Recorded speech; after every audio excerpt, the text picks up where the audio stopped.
Vincent or Luke?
Okay, everyone, and welcome to our regular council meeting of Monday, July the 12th. We apologize for the delay in starting this evening's meeting. We're just working through some technological challenges that seem to be resolved.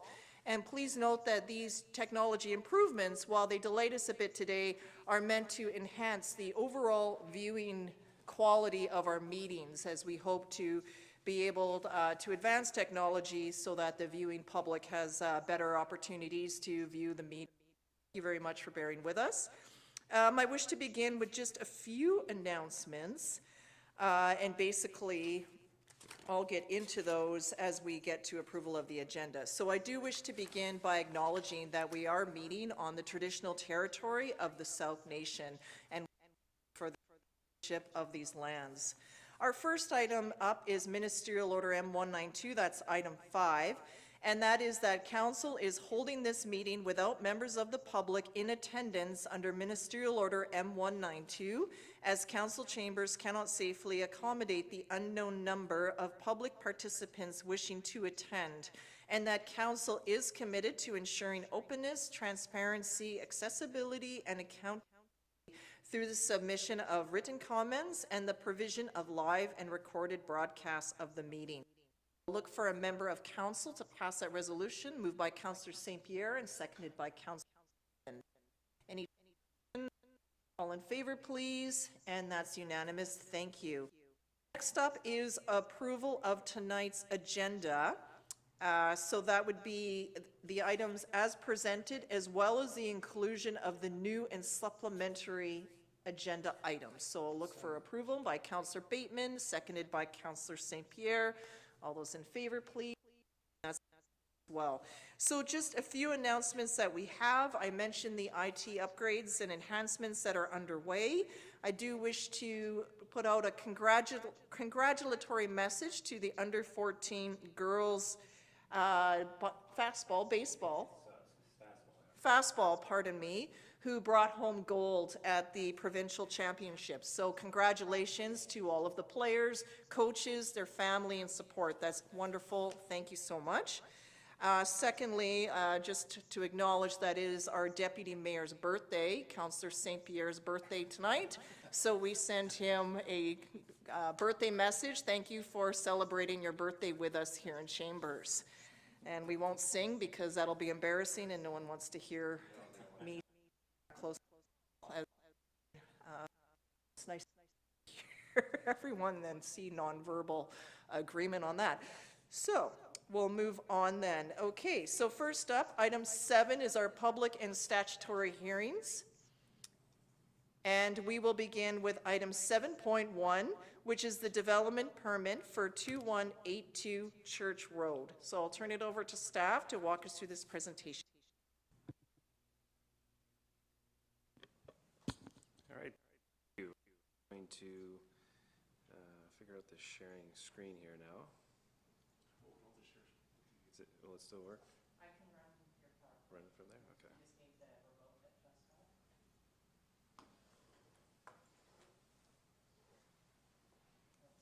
Nobody's going to see it unless I share the screen. Yes.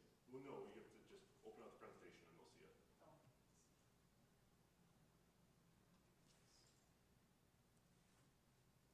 Sorry, is it Woodlands? Church Road Development Permit. Okay.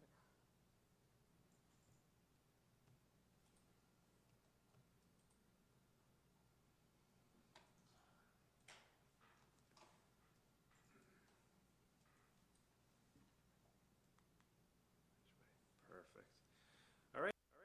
The to approve to a permit for the town 54 single financial public and private amenity space in a dog park at 2182 Road. Property is approximately 10.8 acres zone development, which is the CD zone, and the CD zone by council in a city of 30 parkland. The with and number 90 on 28. The proposed council complies with the zoning bylaw and the CD zone for 30 units. Wadhams Way and Church Road are important corridors for vehicle and pedestrian will escape. Creating accessible, safe, and pleasant pedestrian connections was important in the design of this development, and will be a school. It will provide homes for families and people of all ages, and will be in walking distance to neighborhoods in town centers.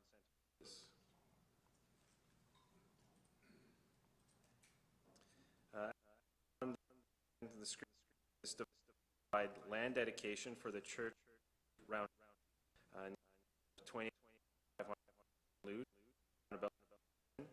private and public green space, a park, strata amenity building, pedestrian pathways and sidewalks, frontage improvements to Wadhams Way, improvements along Church Road in coordination with the municipal corridor design project, cash in lieu of 2.5% parkland, $133,000 affordable housing contract, vegetated swales, rain gardens with wetland habitat, and pedestrian activated crosswalk with streetlights at Anna Marie and Wadhams Way.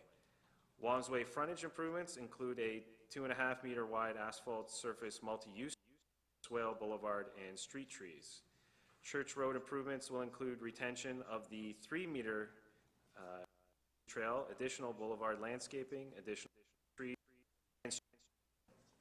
All internal public roads will have pedestrian infrastructure, on-street parking, vegetated swales and street trees, and riparian plantings are throughout the site, including a land of Wadhams and Church. For the trees existing on the site, although approximately 110 trees will be removed from the site, the developer will as existing trees as possible throughout the process. Approximately 378 new trees will be not shown on this plan, but reflected in the 370 trees. These trees have one planted yard of each single family lot. This is in addition to the required boulevard street trees. In the eco, aesthetic, social, and economic role and land title. This development is a good example of infill design with trees and vegetation. There's an environmental protection plan in place, and any tree removal the to ensure legislative during the survey. This is a close-up of the proposed design. Security at the will be secured. The park is well connected to sidewalks and will have signage installed that welcomes the public space. The amenities are public-oriented and include a walkway, multi-use sport court, lawn, and a children's playground. The shapes and areas. The dedicated and built with the first phase of this development, this create a lot. The dog park includes salvage cedar or this for stairs with handrails in the center of the park to facilitate the slope, pedestrian solar bollard lighting, bicycle racks, a maintenance vehicle, parking space, signs, landscaping, a water fountain, benches, dog bag dispensers, and waste, black chain link fencing, park, and a double gate for dog will be. The rain garden area is fenced to prevent dog access, and the rail fencing will surround the rain Wadhams Church Road and single-family lot. The next is some of the so the development meets the development permit guidelines for forming. The development promotes a high level of design and create. The building and site design integrates green pedestrian activity, and there is attractive public and private realms that encourage social interaction. Additionally, in recognizing the increasing shift in demand for electric vehicles and the climate, every residential unit will have an EV level 2 station garage. As the shift to electric vehicles, that the issue of parking in neighborhoods may become less of an issue being parked in order.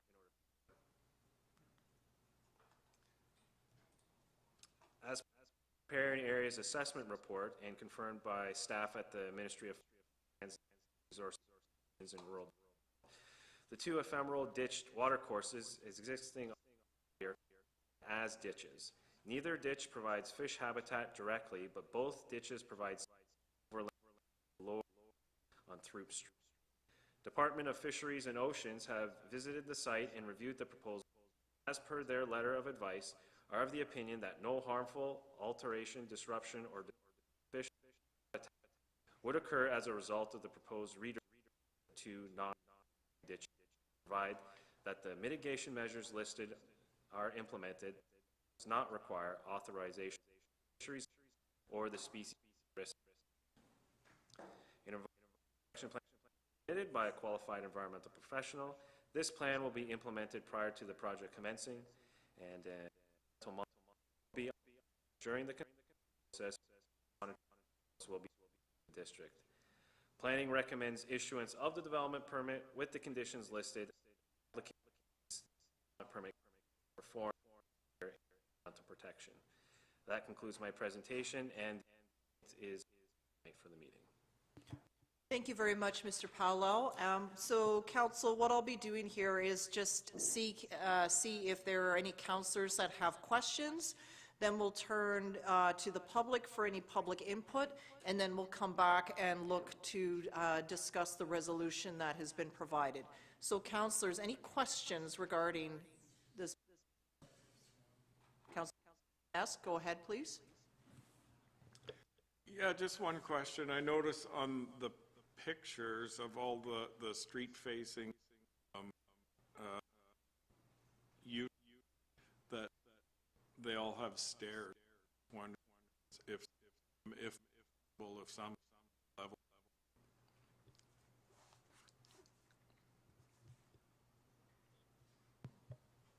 Perhaps that's a question for the applicant to how accessibility could be provided throughout these sites. Also recognizing that with laned development, if there's opportunity for, perhaps from the park, perhaps entrance is nowhere, but perhaps could further address. Okay. We'll turn to the applicant after I field questions from council. Any other questions from council? Go ahead, Councillor St. Pierre. This that with doesn't legal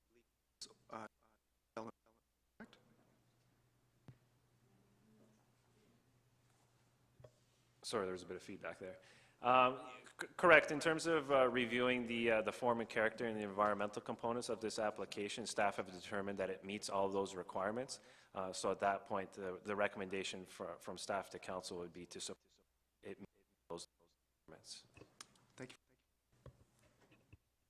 Okay, it's been brought to my attention that members online, the viewing public, cannot hear members of council that well, so we need to lean closer or speak louder?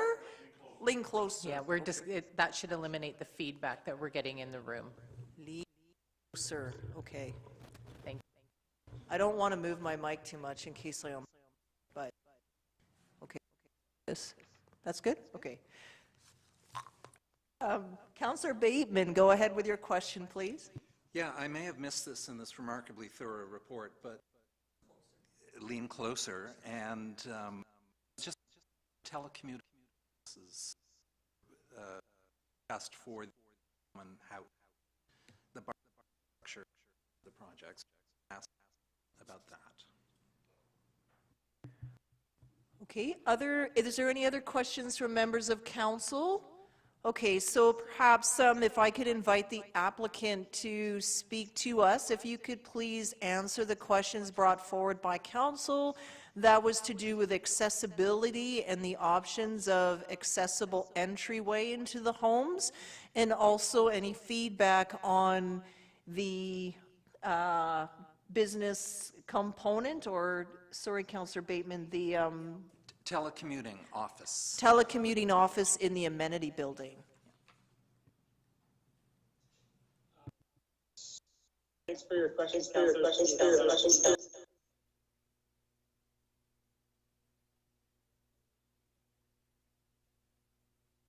Yes.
Okay, very much for those answers.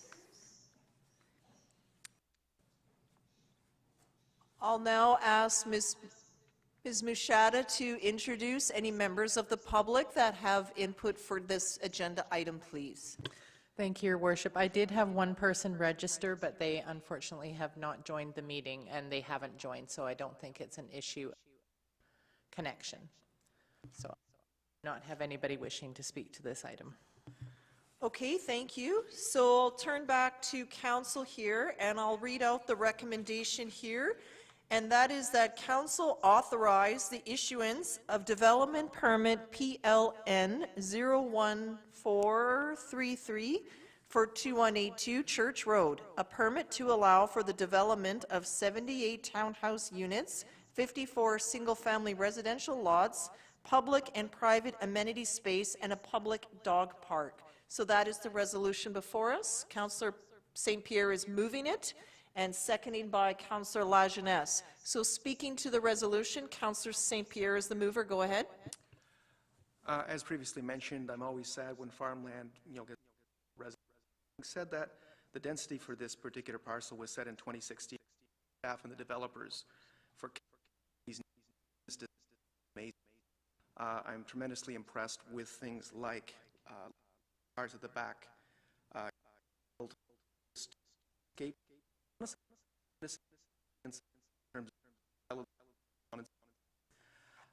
Keeping the costs well below 700 to 800,000, which is cost great, almost an entire development that could be more.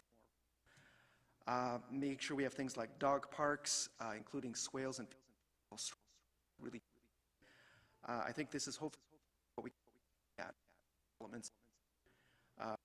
This is one of create a walkable. I think I hope will come with it.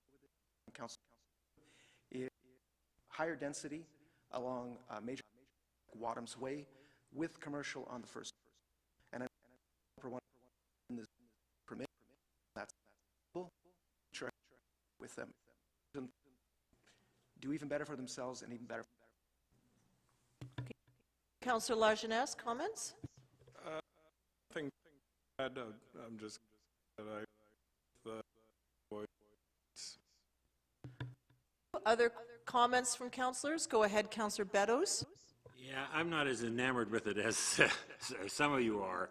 I really have some really concerns about those very, very small lots and the fact that, there's not opportunity for garden. But with that being said, I have to agree with Councillor Pierre that it's not, they have everything in place. Some aspects I really like of it, but there is some shortcomings. But I guess putting if this one can for the, but I'm quite as happy with it as some. Councillor Bateman. And conversely, I'm very excited about this. I think it's new coming and has adopted to build and said it's key of a town of thank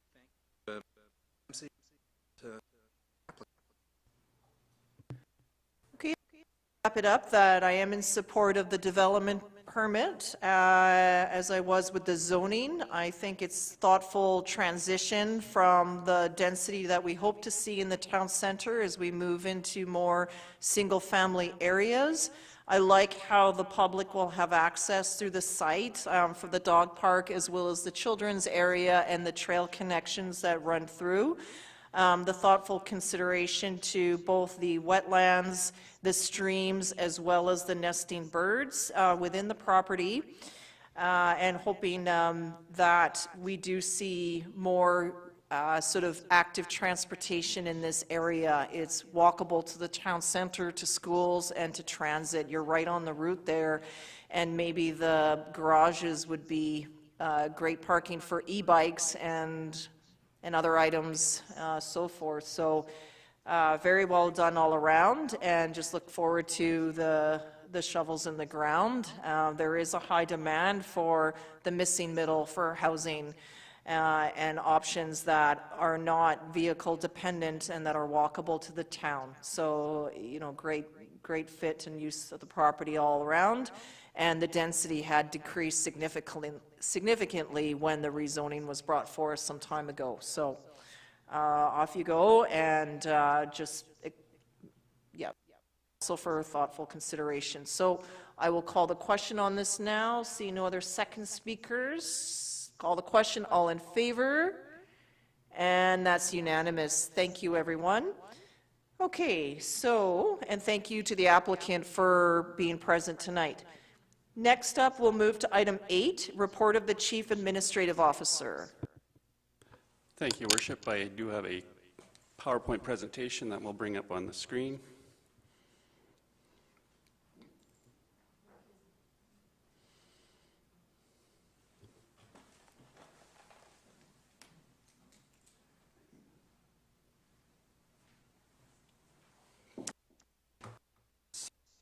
I have 5 items that I'd like to update Council on this evening. The first is a quick update on the community celebration that's in the works as the province moves towards step 4 of the COVID restart plan. The event is scheduled for Saturday, September 18th, provided that step 4 of the plan is reached before that date. The event will run from approximately 9 a.m. to 5 p.m., located at John Phillips Memorial Park. And the potential attractions and event partners are on the screen, and a small committee is working on completing event planning in our meeting every 2 weeks or so. Next is our community economic development strategy is coming together around a 3-part engagement plan that will run from July 15th to October 15th of this year. The 3 parts of the engagement plan are on the screen for your viewing. Part 1 of the plan includes a business walk that's modeled after the provincial methodology for this type of engagement. The walk will be scheduled for 1 day, somewhere between July 22nd and August 4th, and will include physical contact with storefront businesses and telephone contact with home-based construction and industrial businesses. And the draft strategy will be shared with the community for feedback between September 28th and October 15th. Next, just a quick update to inform Council that the District of Sauk will be participating with the Capital Regional District Climate Action Intermunicipal Working Group to submit a proposal to the Natural Resources Canada Zero Emissions Vehicle Awareness Initiative. As the slide suggests, the purpose of this program is to help CRD residents gain knowledge about purchasing new vehicles, and I will be providing a letter to the CRD to support this proposal. Next, real quickly, a call for proposals for the Natural Resources Canada Energy Advisor Recruitment, Training and Mentorship Program closed on July 8th. The District of Sauk was working with WorkLink Employment Society, but we were not able to submit a proposal within the time limit. But we will continue to work with WorkLink to provide this much-needed training through direct funding from WorkBC. So we're working with Peter from WorkLink and understand that there is another funding stream, and they certainly are a better partner to provide this training than the District of Sauk would be. And finally, my final item for this evening is the new federal holiday recognizing September 30th as the National Day for Truth and Reconciliation. September 30th has been acknowledged as Orange Shirt Day since 2013 and will now be formally recognized as the National Day for Truth and Reconciliation. There are 2 matters related to this new legislation. First, we are communicating with the Sauk Nation on their thoughts on how our communities might acknowledge September 30th. We'll keep Council informed as plans come together. One of the things that are under discussion is this may be the first day for raising the Sauk flag at the District Hall. Beyond that, we'll honor the wishes of the Sauk Nation and provide thoughts on further planning. The second matter is the fact that the 2 collective agreements that the District of Sauk has with the International Association of Professional Firefighters and the Canadian Union of Public Employees both have language that will require the District of Sauk to recognize September 30th as a statutory holiday starting in September of 2021. And that's it for my update this evening, Your Worship. I'm happy to answer any questions that Council may have. Thank you, Mr. McInnes. I see a query from Councillor St. Pierre. Go ahead, please. Just very quickly, wondering if it'd be possible on September 3rd for the or Yeah, again, my position at this point, Your Worship, is to absolutely follow the wishes of the Sauk Nation, so we will be following their lead. Any recommendations we have to Council will come from that communication. Other queries from members of Council? Keith? McInnes for your update. I'll just ask that Council receive Mr. McInnes's report for information, please. Moved by Councillor St. Pierre and seconded by Councillor Bateman. All those in favor, please. And that's unanimous. Thank you. Next up is item 9, public question and comment period. So I'll turn to our corporate officer to introduce members of the public registered to speak tonight. Thank you, Your Worship. Again, the individual who had registered to speak to the development variance permit was the only person registered for public. Oh, no, sorry. Mr. Wallace is registered to speak to items 11.6 and 11.9. Mr. can go ahead.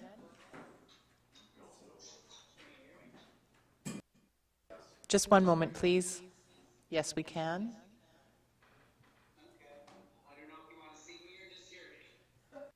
Oh, you can turn your camera on if you like. People can see you.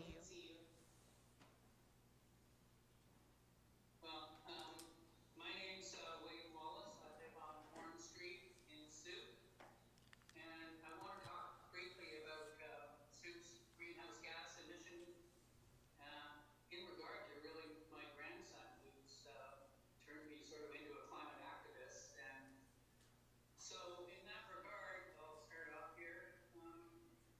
The topic I want to talk about is the Church and Otter Corridor Road projects. They have a budget of approximately $4 million. SOUP, in its 5-year plan, has indicated that there's over $25 million in scheduled road work planned. I think it's important to know the GS.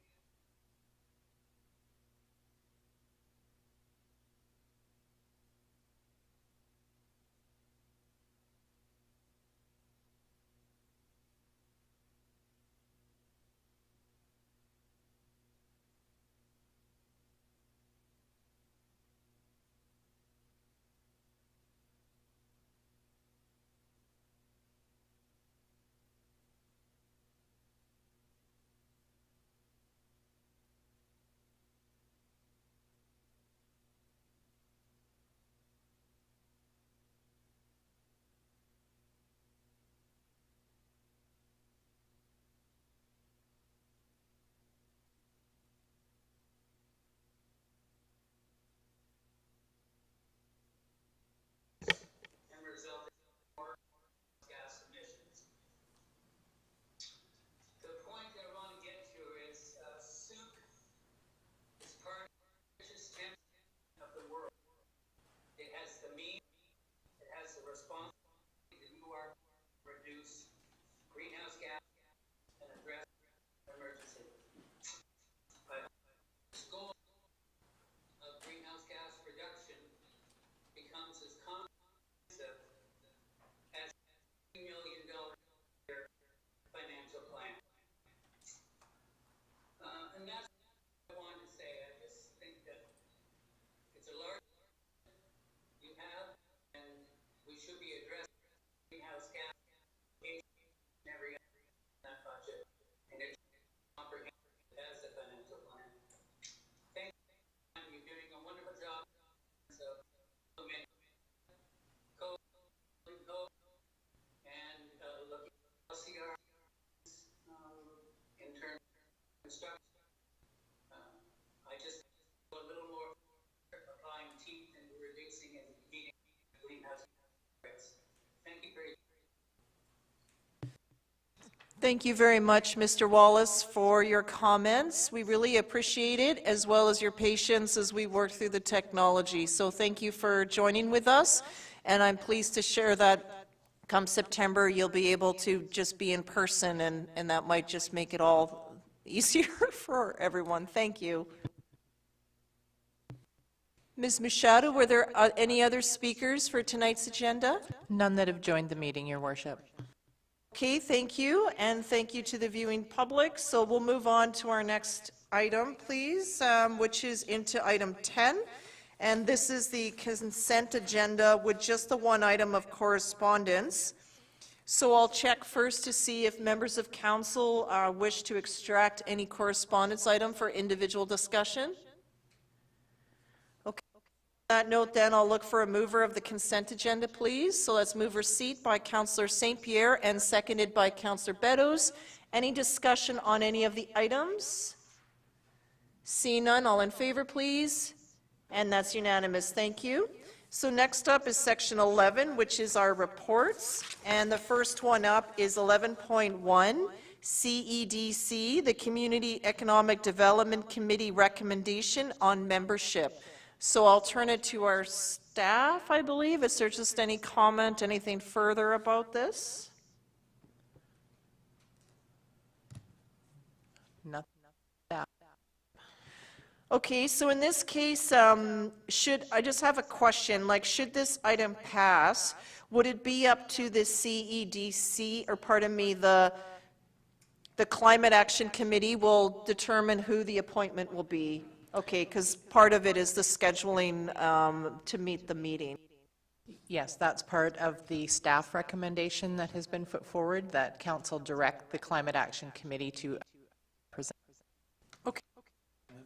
Yep, so seeing that there's no questions, I'll just read it out, and that is that the committee recommend to council that a member of the Climate Action Committee be appointed as a standing member of the Community Ec Dev Committee, and also further that council amend the Community Economic Development Committee, CEDC, terms of reference to include a member of the Climate Action Committee, CAC, and direct the CAC to appoint a representative. So that's moved by Councillor Bateman and seconded by Councillor Beddoes. On the motion then, Councillor Bateman, go ahead. It's being discussed, and it's great to add, the and to add a committee, action committee to that. Absolutely. Go ahead, Councillor St. Pierre. I actually did have a couple of questions, but I will comment as well. The first question would really be, will this represent a simple position had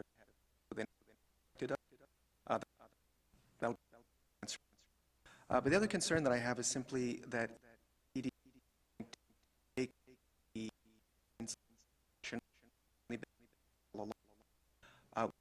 is not for the major committee. Point term or That's really good feedback. I think this would be a voting person on the CEDC, is that correct? Given that all other organizations appointed are also voting? That would be the recommendation that comes forward. Okay. Okay. Any other questions? Go ahead, Councillor Beddoes. No, as the seconder, I was just going to comment. I like the idea. I think, we're looking through the and this is an look at the through that green lens, and I think that in favor. Just to touch base on yours, Councillor St. Pierre, sorry for missing you as the seconder, is that I would suggest on the public engagement pieces that those recommendations come from the CAC to council, and then we can action on that and either put it to a different committee or address them through our own mechanisms. Right. Yeah. Yeah. CAC has its the solution and all that brought week, and I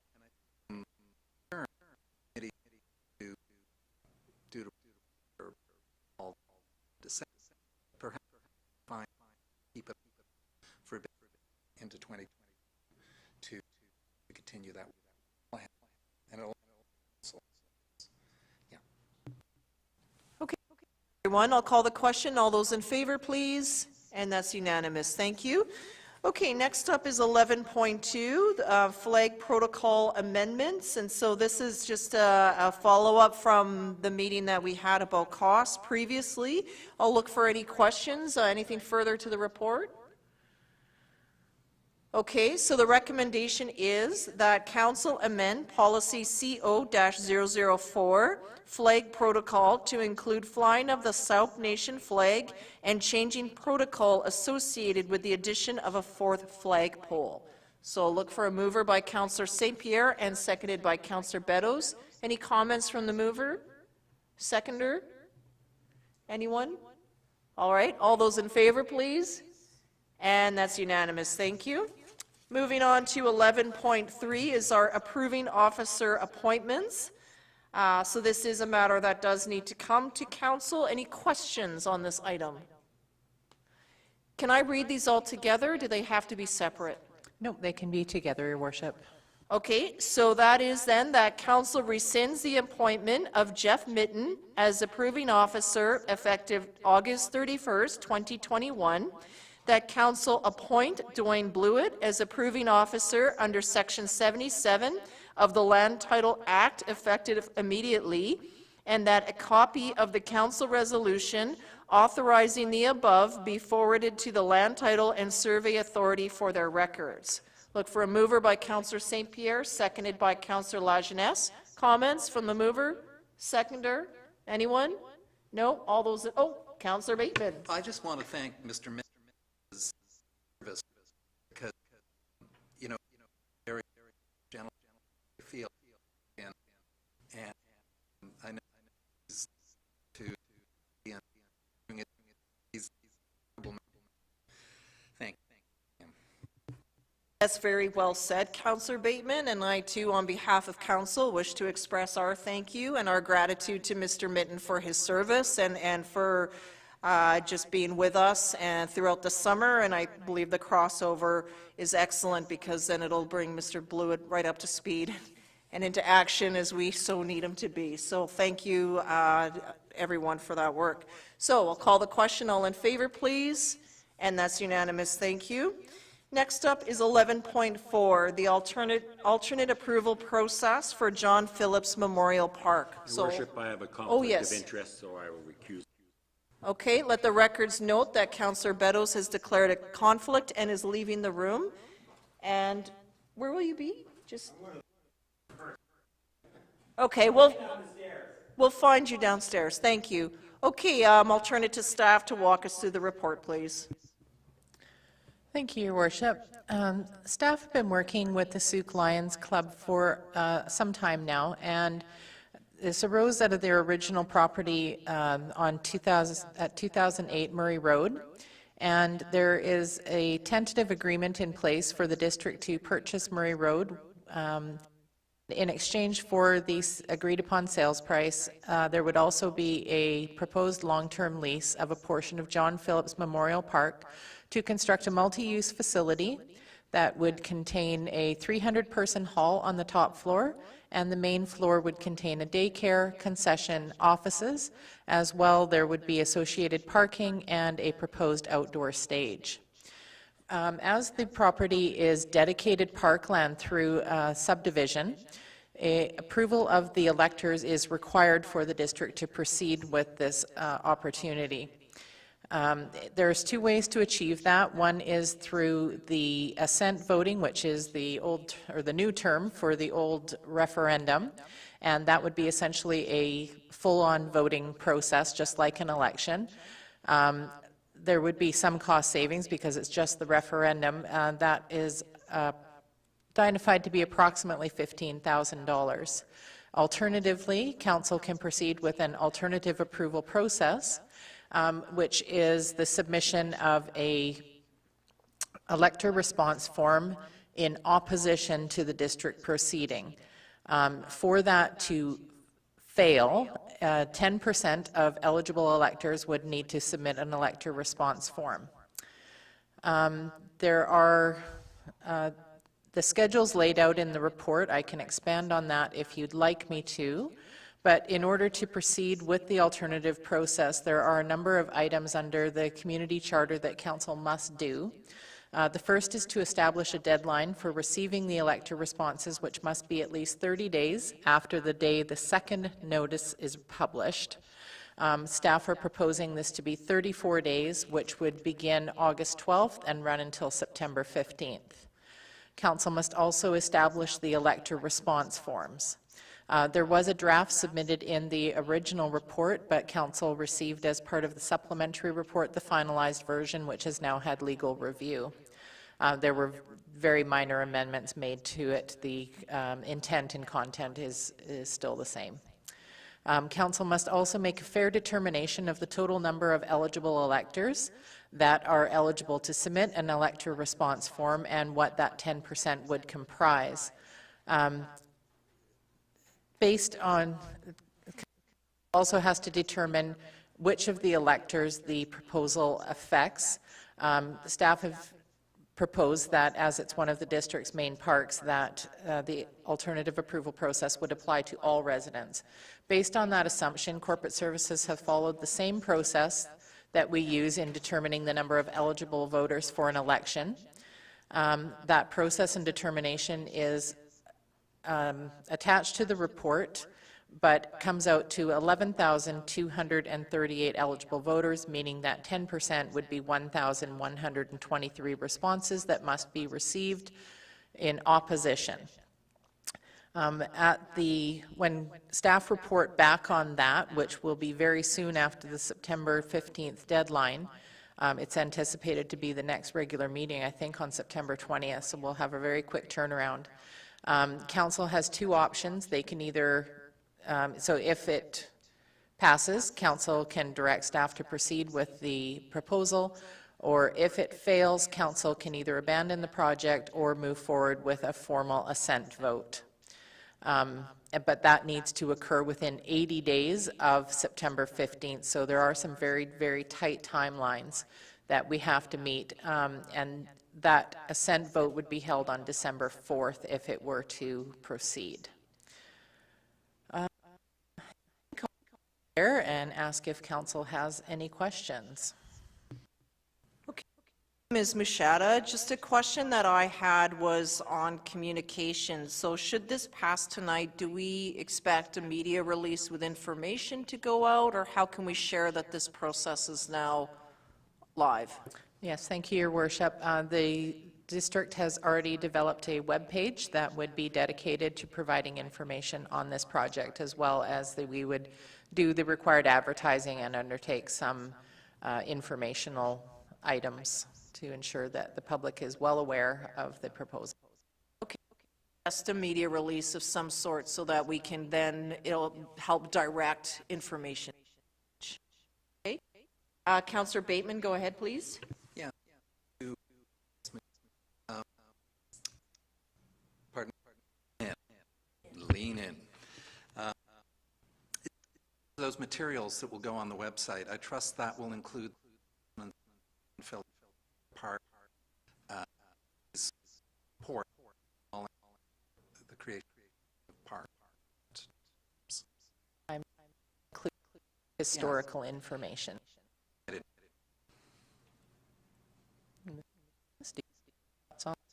Certainly, the process that needs to be followed by legislation.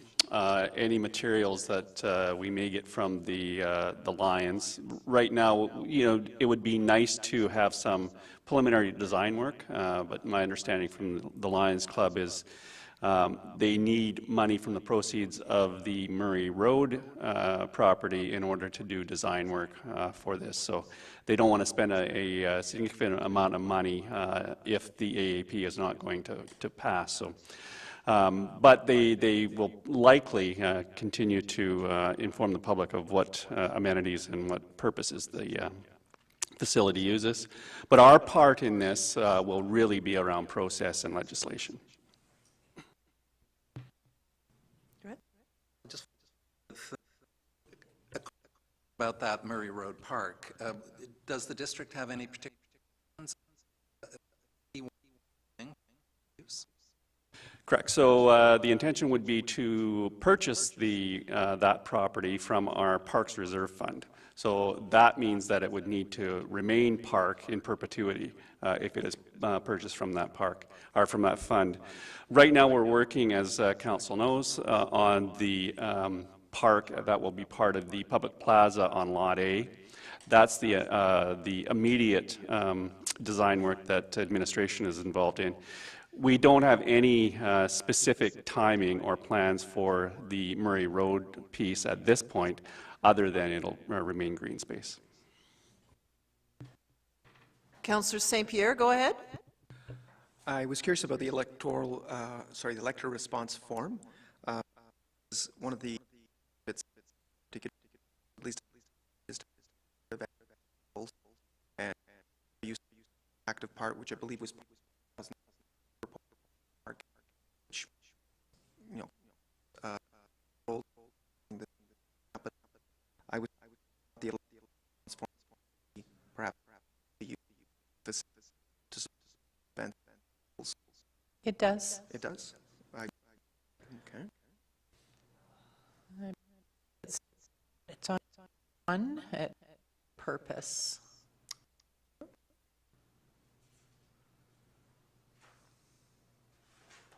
Do you have a follow-up, Councillor St. Pierre? No, that's it, and I still don't. The I am opposed, the multi-use facility will accommodate, and then it has the 5 bullets: daycare facility, concession, 300-person capacity hall, parking facilities, and an outdoor stage. All of those components together would bring one to believe, or lead one to believe, but some and I'm benefit, so the public knows what the intent. I'm unaware of that.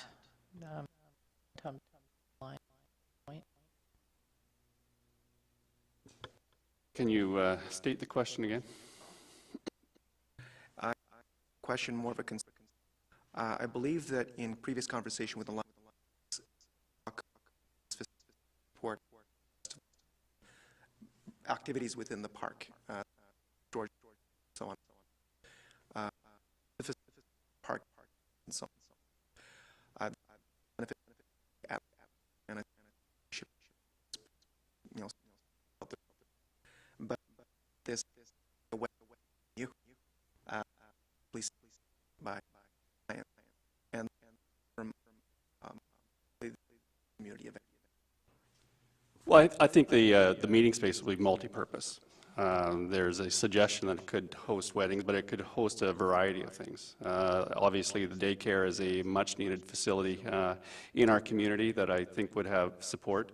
The parking will be for that facility, but I'm sure that in how that parking will be managed when there are activities at the center will be something for the Lions to figure out and determine.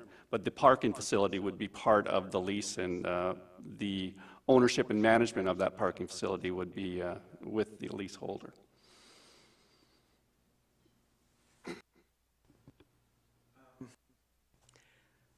I'm the I think right as a I something because the throughout supposed event and I believe this it's been previous, but that and I use public right I think this like. I don't disagree. Your Worship, maybe if we can recess for 5 minutes, I will call Danny Willis from the Lions and see if he can join us online and answer questions.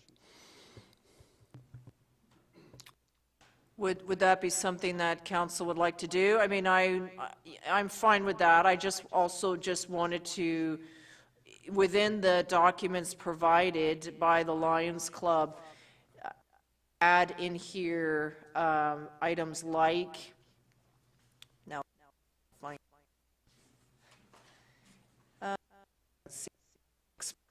ability of a new event location in and then in their market segment piece, they discuss item 6, an outdoor stage, working with DOS emergency service, support services to make it a viable reception center, and then it goes on with other elements there, but I hear your point there. They're not and lead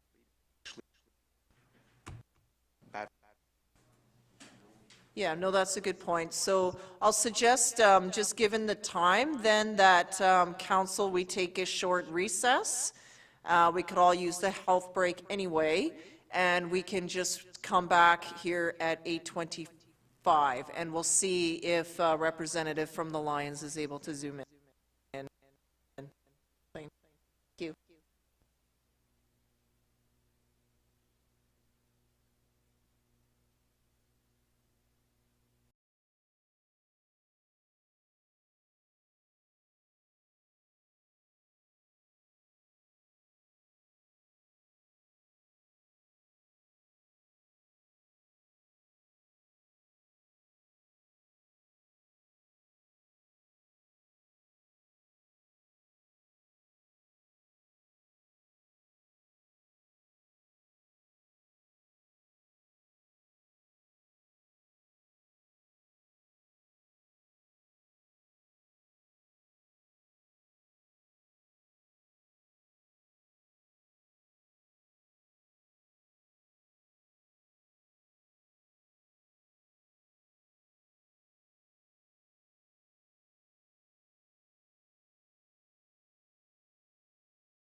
Okay, so we've completed our recess. Welcome, Mr. Willis. Thank you for joining with us tonight.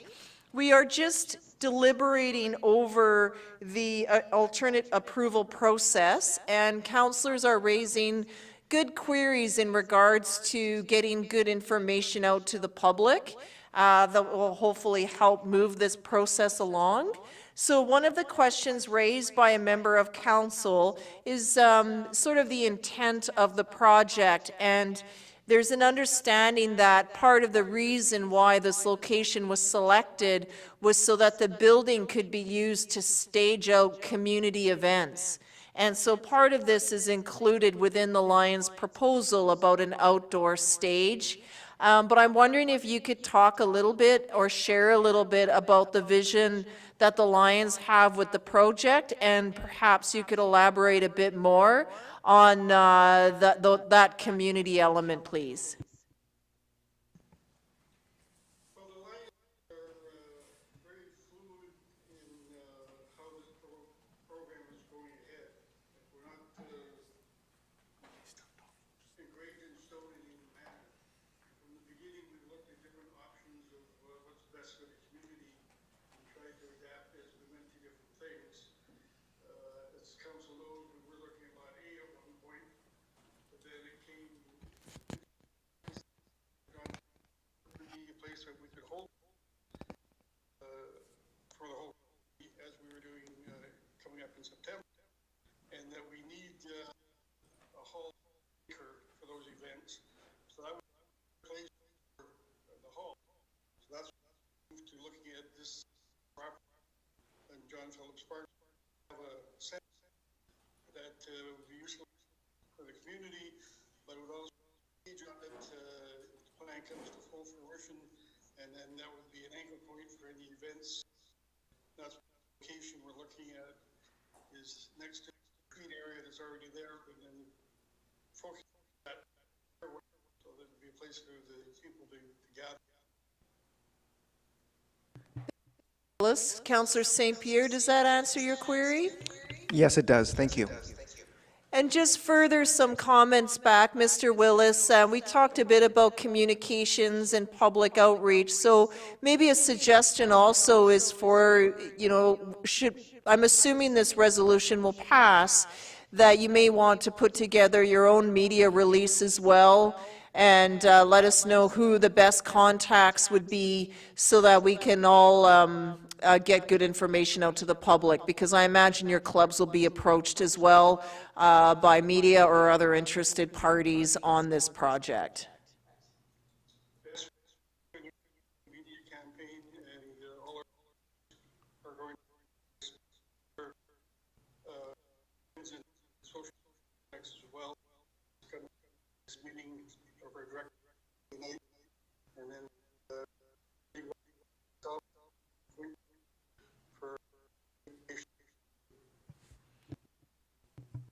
Thank you, Mr. Willis, and thank you for joining us tonight. Oh, sorry, there may be another question. Councillor Lajeunesse, and then I'll go to Councillor Bateman. Yeah, in your, the map that you provided, you're calling this a community hall, and I would suggest that you raise that just to demonstrate that it is a true multi-purpose facility that you're talking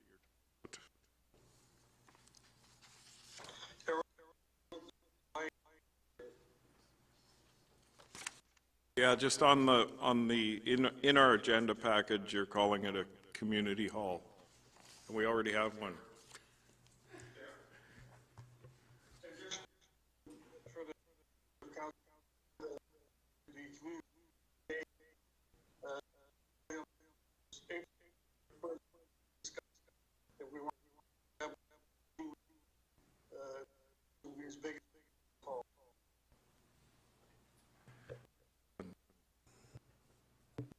Councillor Bateman? Thank you, Lion Willis. I'm having a little trouble hearing you tonight, but, and I think you just answered this, but in terms of how this facility will be a companion for the current hall, could you speak to that again?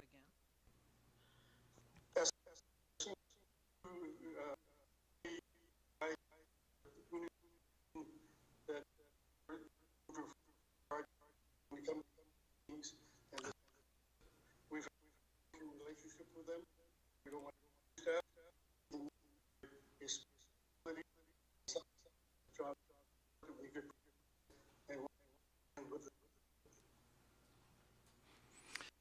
And as I understand it, this has been a long time in the gestation. Is that not true?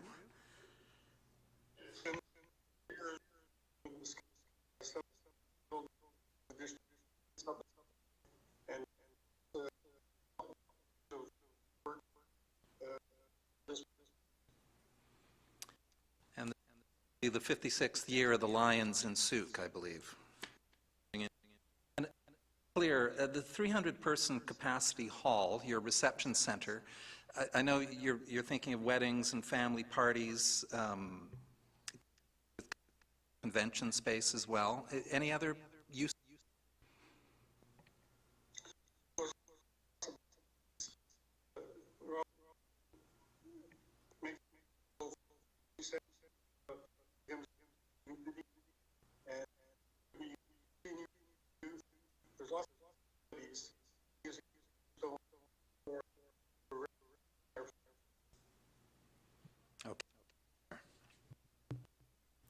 Thank you, Mr. Willis. I just have a question for staff in regards to the in the new business or the supplemental information.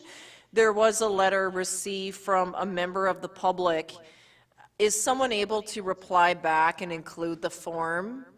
Because I don't think that email, like if their intent in sending the email is to disagree with the project, then they should actually, when the time comes, fill out the appropriate form. But since it's redacted, we don't have a mechanism to do that. So I'm just hoping staff can follow back up with that individual. Yes, we'll let them know the process. Okay, thank you. Okay, questions from members of council to either staff or to Mr. Lyon, or pardon me, Lyon Willis. Go ahead, Councillor St. Pierre. This is a question to staff as to whether or not we could include language to the effect of providing an anchor for community events in John Phillips Park, on where we have 5 bullets presently, or would that take us off our timeline, given the need for legal review? Legal review, the only thing I'm looking for is that their plans are fluid and whether or not they're willing to commit to that as a use. Be a question for Mr. Willis. The language that Mr. Willis used, so I'm just basing it off of that.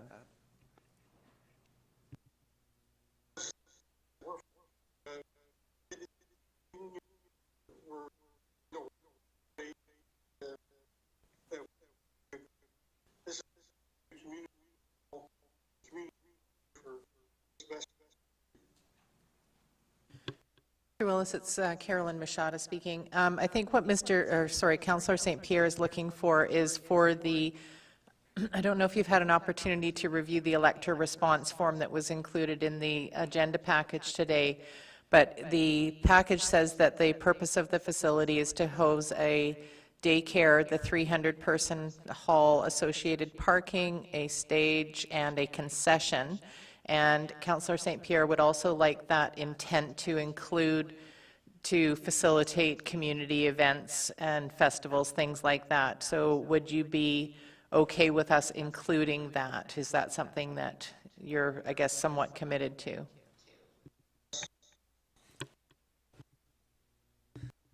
Mr. McInnes? Thank you, Ursula. Just a couple of points as well. Anything that goes on with the facility certainly will have to align with zoning. So it's zone P2, I believe. So that will dictate what can and can't happen there from a land use perspective, and council cannot vary use. So that has to be followed. And then the other thing that is sort of a, it's a chicken and egg thing. Really, the requirements that council wants to see will be part of the lease that is ultimately signed with the Lions. So we do have a draft lease that is in the works, and it's along the same lines as the lease that was granted to the Vancouver Island Regional Library for their use of our lands on Lot A. So those two things. Zoning is important. The lease agreement will be where council puts the final terms and conditions in place. Okay. Just further to Councillor St. Pierre's query, is that a bullet then that can be added to this? Yes. Do you require that to be part of a motion then that comes forward? Given that you have the final version, I would suggest yes. Okay.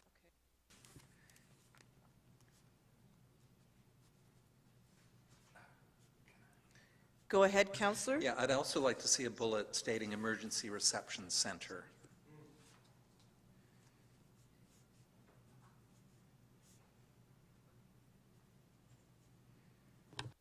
We out of space. Right. I think one bullet's about all I can squeeze in there.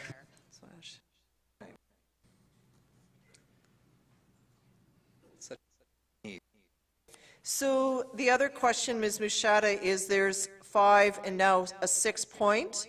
Do we do these individually or as a block? We, as a block, council cannot do one of these and not the other, so they all need to be passed. Okay, so I'm just going to ask you if this would be appropriate to add another 6, item 6, direct staff to add a bullet to the oral response form that says, bullet, emergency reception center / staging area for community events.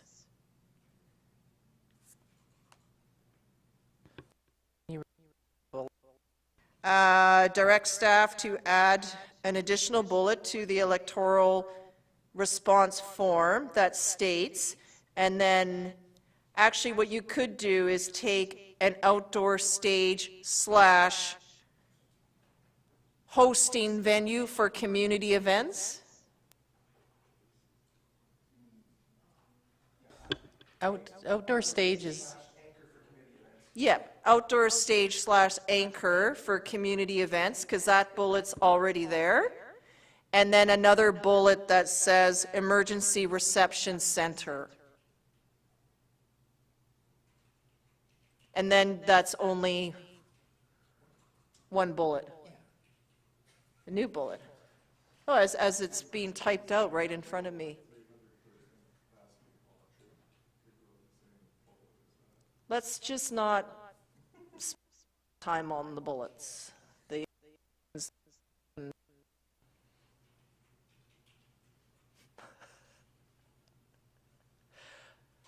Okay.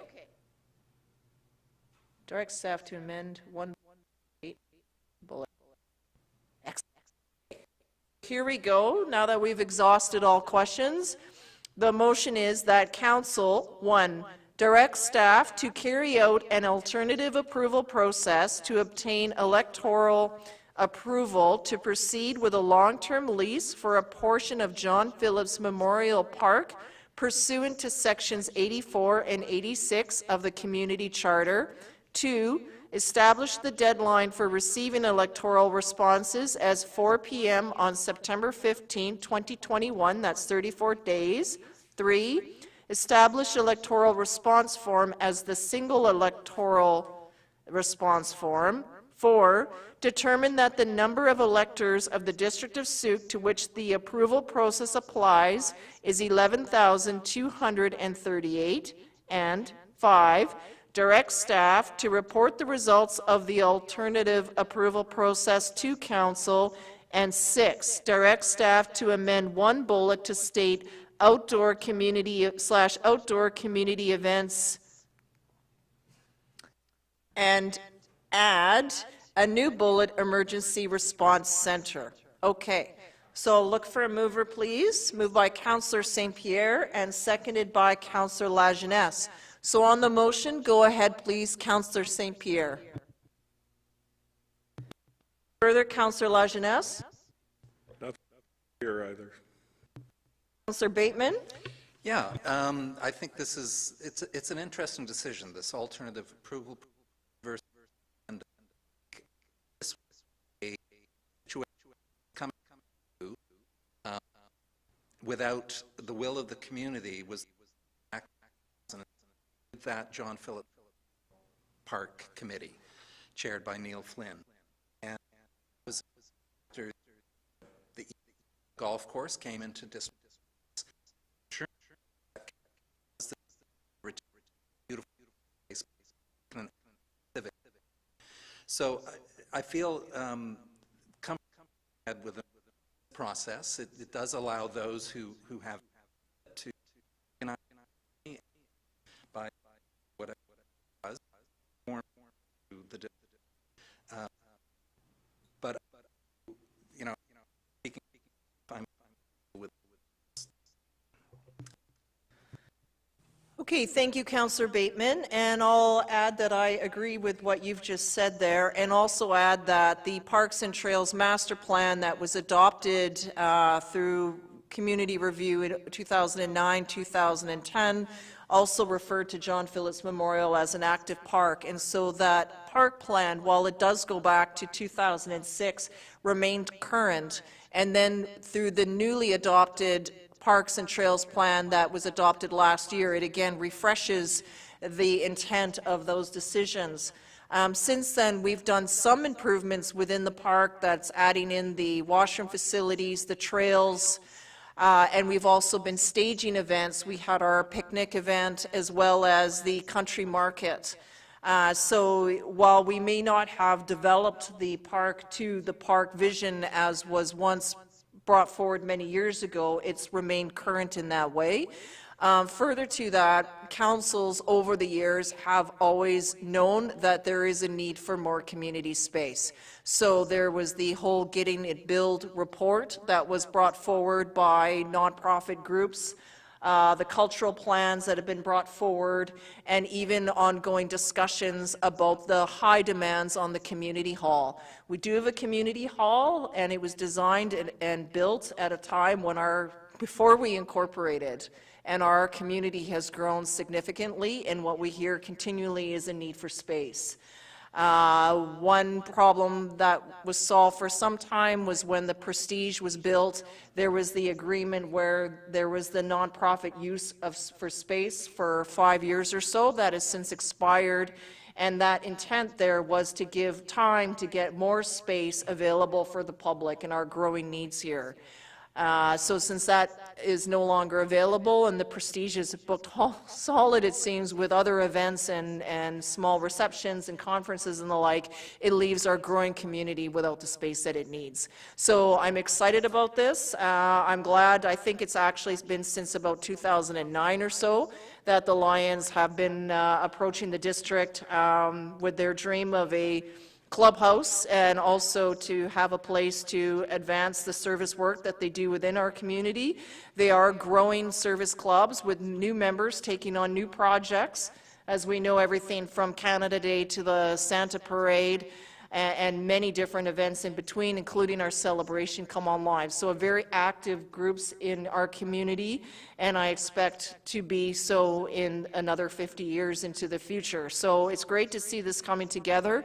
The district has done an amazing job with the resources that we have, but we can't do everything for everyone, and this is where it's important for us to build the necessary relations and partners with others within the community. Strong partners like C-Park is one with the advancement of our lacrosse box, and now we have the Lions also bringing forward necessary needs to our community.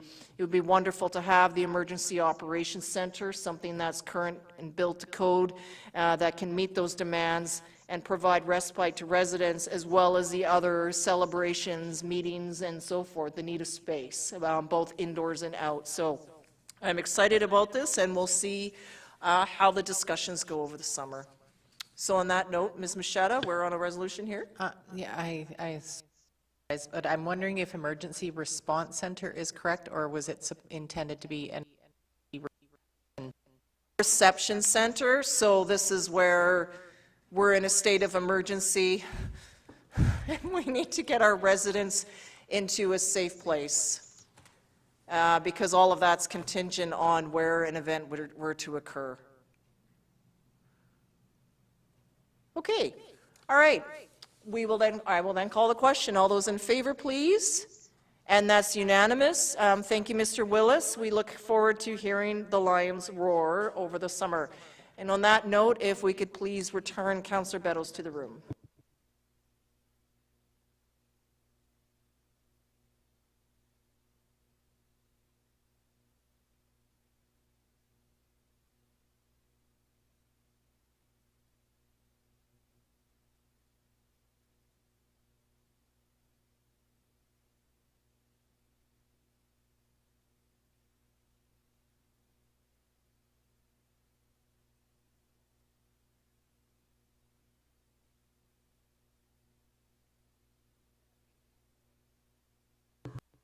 Moving on to 11.5, material acquisition opportunity. Mr. Carter. Thank you, Worship. Through your Worship to Council, I've been working with the ministry and work for some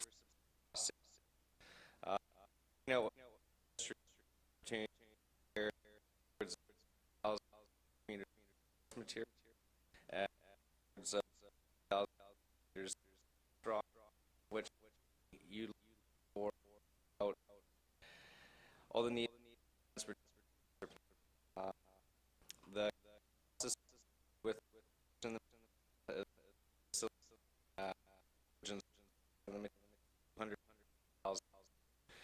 this is of 1.2 I included the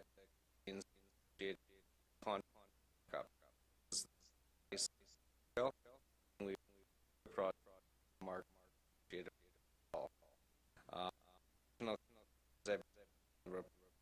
of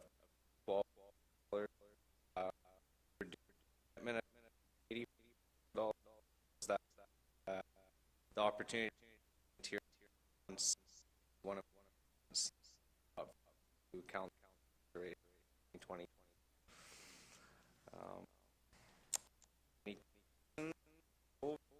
Question the solution is in front of consideration. Thank you. Sorry, that was 18,000 of blast rock, and the other 16,000 was? Grade and base. Thank you. This is, I really appreciate the creativity with this, particularly that this is really at cost material. I guess my question would be, is if we had to buy all this as part of the, like, what would that all cost? You said $2 million, but that's not with the contractor markup. So if there was contractor markup, 20, depending mark. yeah, so I would say about $2 million. It's just excellent for all the work, and it's nice local rock staying local. That's pretty cool too. Okay, questions? Anything? Okay, Councillor St. Pierre is moving that council approve up to $285,000 for the acquisition and storage of rock and processed road construction materials from the Highway 14 corridor project to be funded with road DCC funds, and that council directs staff to enter into an agreement with the Ministry of Transportation for the acquisition of the material and with Butler Concrete and Aggregate Limited for the purpose of material holding site. Moved by Councillor St. Pierre and seconded by Councillor Councillor Bateman. Any comments, Councillor St. Pierre? Just quickly, great thanks to Mr. Carter, but also I was really concerned with the rising cost of materials recently. Sufficient for infrastructure projects that we had planned. I'm thrilled in this particular case that we're able to use DCCs right now when it's worth more money and actually get materials for free, stockpiling for the future on a rock-solid investment, so I'm really pleased. That's wonderful. Rock-solid investment, that was a good one. I just think it's just with us moving forward on this transportation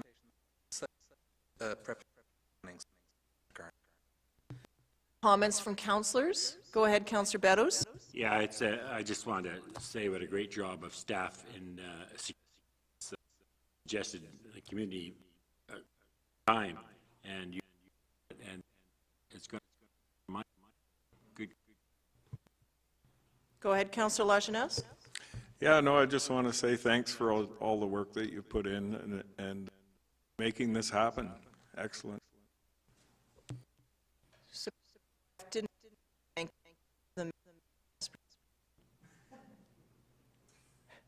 Usually my letters to the Minister of Transportation tend to be asking for something, so maybe.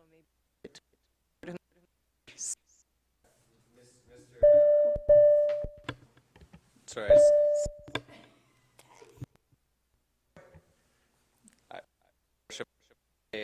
Mr. Pearson, the director with the ministry, is aware, and I've included as part of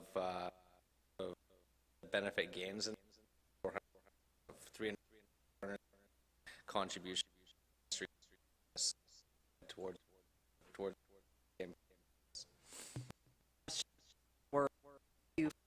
All those in the- Okay, I'll call the question. All in favor, please? And that's unanimous. Thank you. Okay, 11.6, Church Road Corridor Tender Award, please.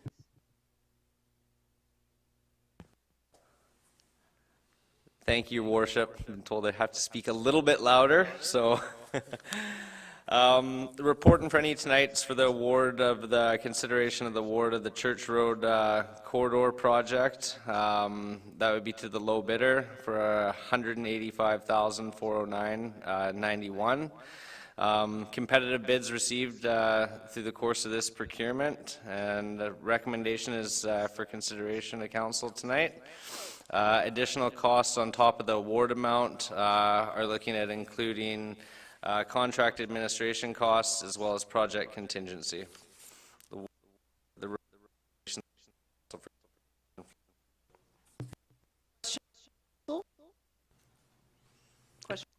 I'd like to move the recommendation again.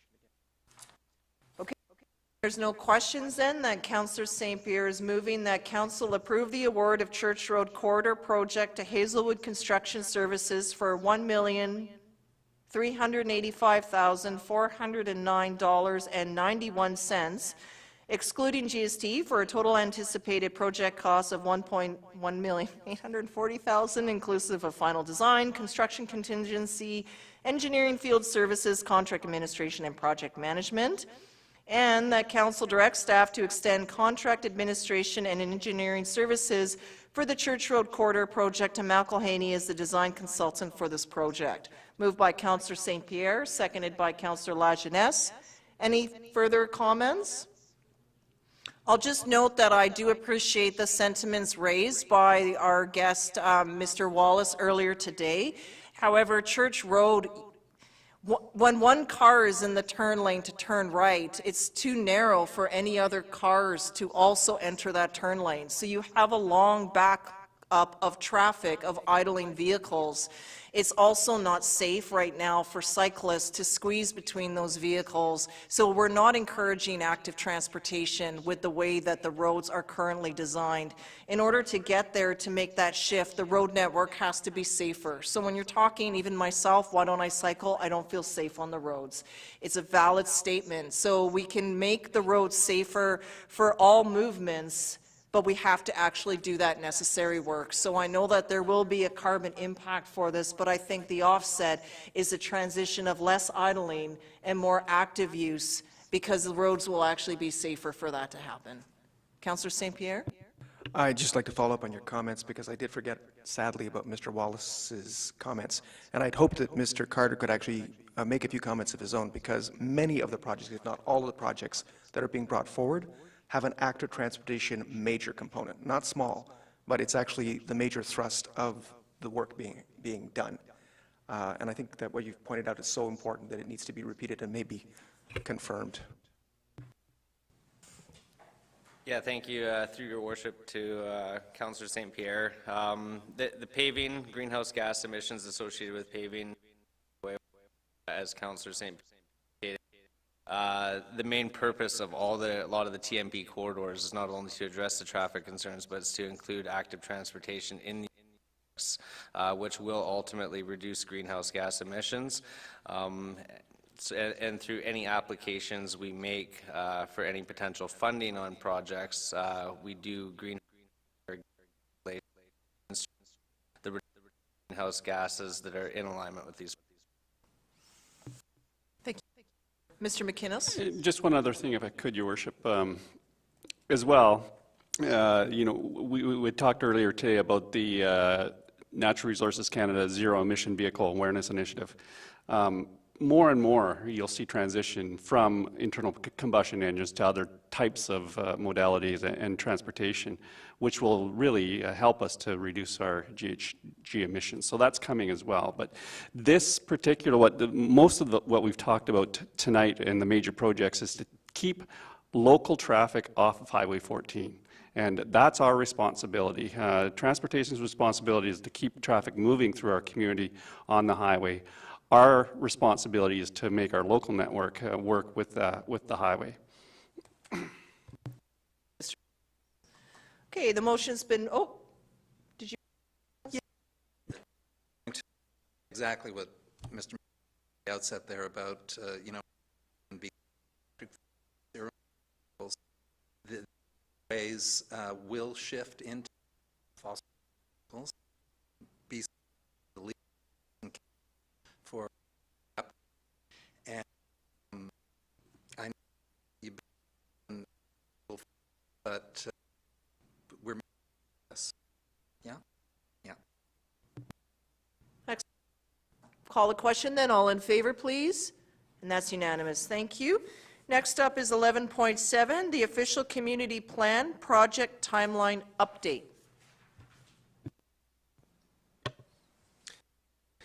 So this report's just before council. As you can see from previous council actions on May 10th, council passed a motion that we would have a draft before council by the end of July. Based on our meeting with the advisory committee on June 28th, so 2 weeks ago, and then with last week's meeting with staff and Dialogue, the consultants working on this project, it's been determined that there's additional time required just based on the feedback and comments submitted from the committee, as well as the internal review by staff and our comments that we had submitted back to the consultants.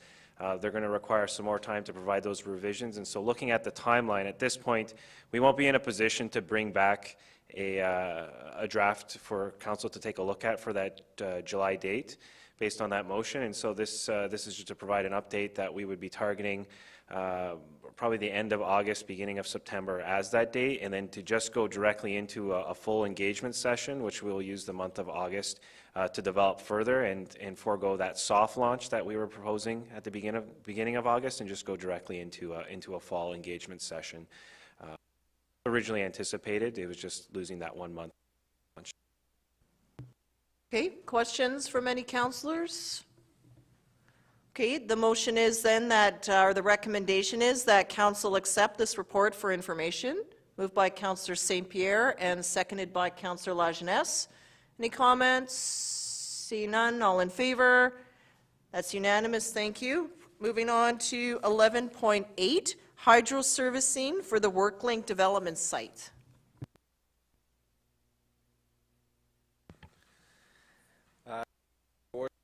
Worship to council for the currently within area required to go on fall on it's for well. So when hydro costs came in, it was substantial because the district would prefer the servicing to be.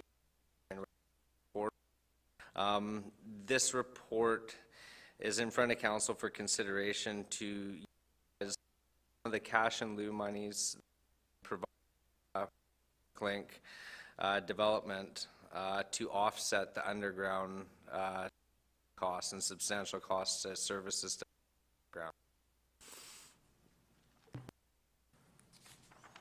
Okay. Oh, good. Okay. Questions? Okay. Recommendation is that council directs staff to utilize $40,000 of the cash in lieu contribution received from the WorkLink development towards offsetting the costs associated with underground hydro servicing for their development project. Moved by Councillor St. Pierre, seconded by Councillor Beddoes. Any comments? And that's unanimous. Thank you. Next up is 11.9, the Otter Point Active Transportation Corridor Tender Award. Perfect. Thank you, Your Worship. And through Your Worship to Council, very similar to Church Corridor Project. The tender for this project closed on July 7th. There was 5 bids received for it, all very competitive. The recommendation for council's consideration is to go forward with the award to the low bidder for this project, Hazelwood Construction, and to approve total project costs of $1.925 million. Councillor Bateman. Yeah, through you to Mr. Carter, I guess it's very logical to have the same company go course. Kind of Through your worship to Councillor Bateman, very substantial. It's not ideal to open up two of the main corridor projects in this community at the same time, but because of the grant funding potential opportunity, it made sense to do it. Now, with having the same contractor work on both these projects will sort of eliminate any controversy between two different contractors working on it. I want to do this, then they want to do it. So they'll be submitting full traffic management plans in conjunction with both these corridor projects, which they'll communicate through operations, and we'll work with Ms. Moog to get communication out to the public in advance of any. Excellent that one contractor is doing it. I believe having them both out at the same time is why we've realized such competitive as well. Can you on the projects? So timelines on these projects, substantial completion is required under the contracts for the end of the year. Substantial completion has been indicated from Hazelwood Construction for the end of November. Anticipated paving by October 31st. Can the start of the work? Construction start would be anticipated for August 1st for them to meet that timeline, and if there is any delays within the project, I'll ensure they're communicated. Councillor St. Pierre? Okay. Question prior to that. Okay, so just suggest with the communications piece that we also include the schools. Because of parent pickup and those logistics, it'll help if the schools they can also help message that out to families, particularly Sooke Elementary would be the most impacted, but the others as well, Journey and Poye, because of the way that folks get there. And also just any opportunity to just put some notification in the Sooke News Mirror would also be great, so we can catch those folks that are either not on Twitter or getting the web updates. I think the print news as best as we can would also. Thanks, Your Worship. We'll definitely include communication, as you've indicated, through the schools and get it out in as much advance notice as possible. Another thing we're going to try to work with the contractor on, and again, they have to submit traffic management plans, so when they're submitted upon their review, we'll get communication out accordingly.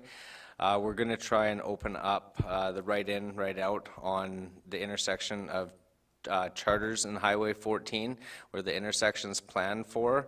I have to work with the ministry on this, but this will give both, or the contractors for this project, an opportunity to open that up as a detour route and potentially control the traffic at that intersection if a closure has to happen during any busy.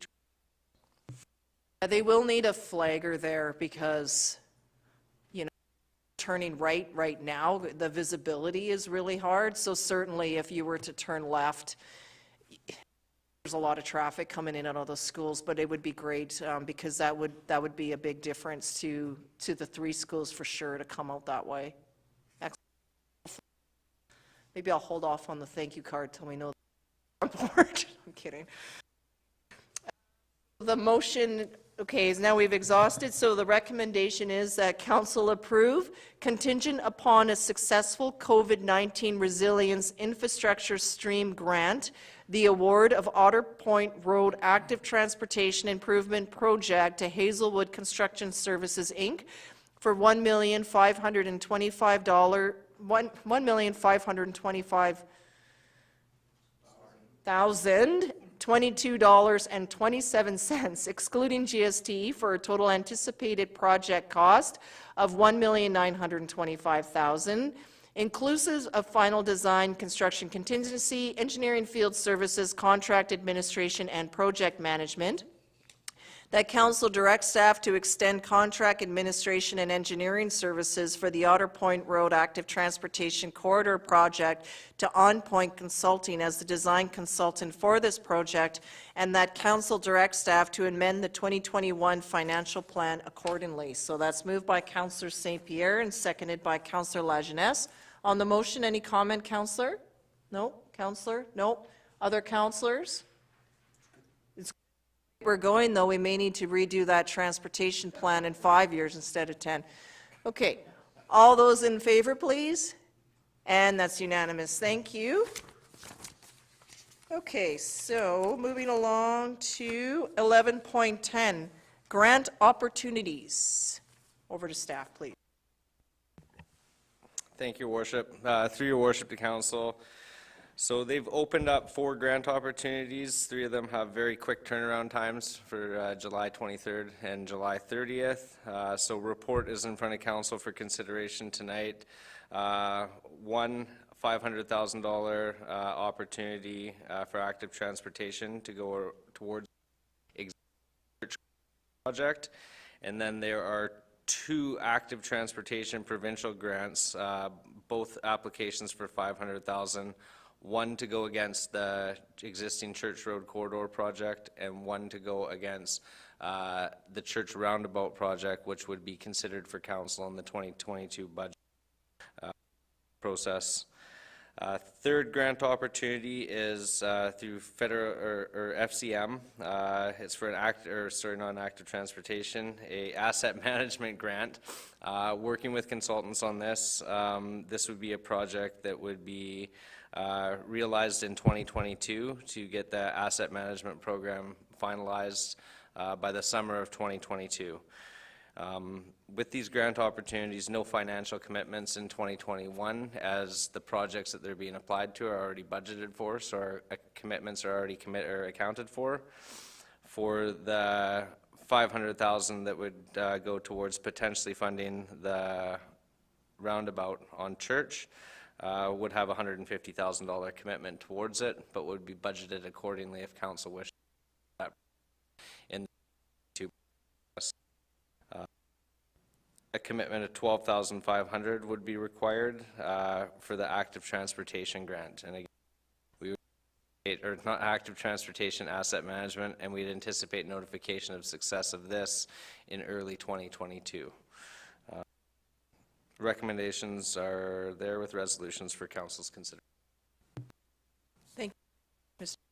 I see that these are all provincial aside for the FCM grant, and I'm just raising that because with sort of the looming talk about a pending election, everything with grants tends to black out and it leaves us waiting longer.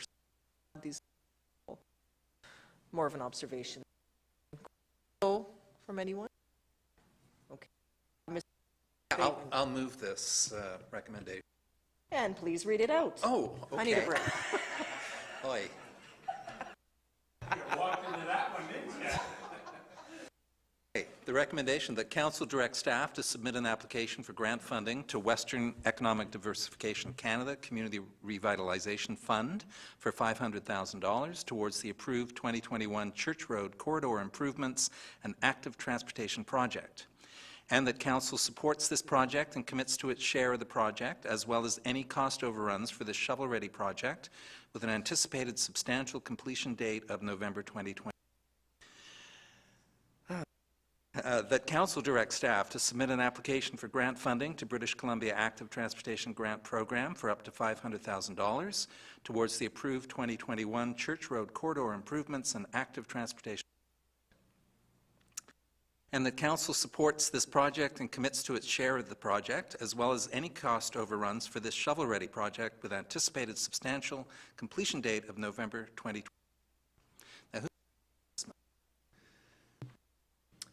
Go ahead, Councillor Councillor St. Pierre. You St. Pierre. can read the rest. Oh, that's sneaky. Okay, well done. And the council support this project and commit to its share of the project, as well as any cost over. Okay, did you already get that one, or is it? The council directs staff to submit an application for grant funding to the Federation of Canadian Municipalities Asset Management Program for $50,000 towards finalizing. Point of order. Yes. Sorry, you have to start with that the one up to British Columbia Active Transportation. On your monitor is the next one that needs to be read, if that's helpful. Council directs staff to submit an application for grant funding to British Columbia Active Transportation Grant Program for up to $500,000 towards the 2022 Church Road Corridor Improvements and Active Transportation Roundabout Project, and that council supports this project and commits to its share of the project, as well as any cost overruns for this shovel-ready project with anticipated construction start date of spring 2022 and substantial completion date of November 2022. That council directs staff to submit an application for grant funding to the Federation of Canadian Municipalities Asset Management Program for $50,000 towards finalizing the District of Sault's Asset Management Program, and the council supports this funding application towards finalization of the district's asset management program and commits to its share of the project in the amount of $12,500. Excellent. So that's been moved and seconded and read into the record. Any discussions from the mover? Well, I'll just say thanks to staff for keeping a close eye on all these active grants. A lot out there. These are the ones. I particularly like the asset management program, which look at our own assets. I think, what is it, 160 million, right? And also the natural assets. It's another of these great meta overviews and getting. Well stated. Anything, Councillor St. Pierre, as a seconder? Other councillors? I missed a bit. Could you read that over again, please? No, I am full agreement. It's good work by staff once again. You guys are looking really good today, so.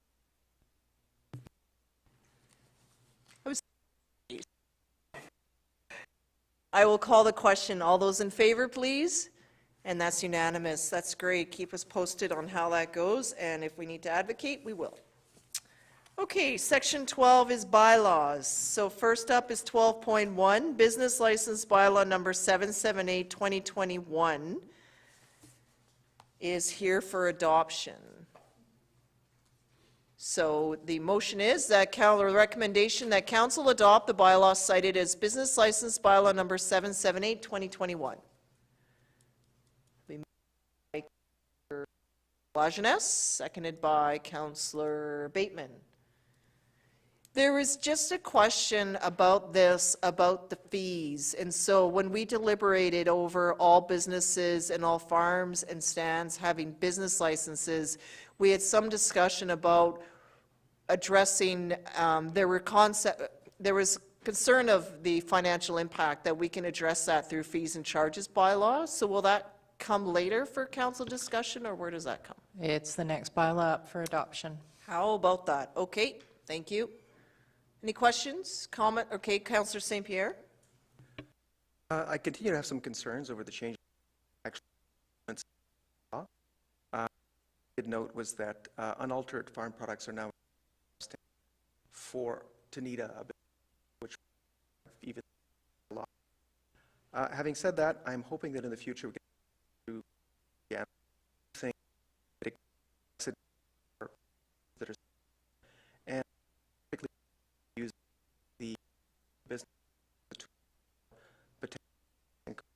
business of district, and that's really itself. So I look forward to looking at this again in the future. And, okay, all in favor? Any opposed? St. Pierre is opposed, then that adoption carries. So next up is 12.2, the fees and charges amendment bylaw. So just to my question on the previous item, I don't see any change here, though, to the farms or farm stand piece.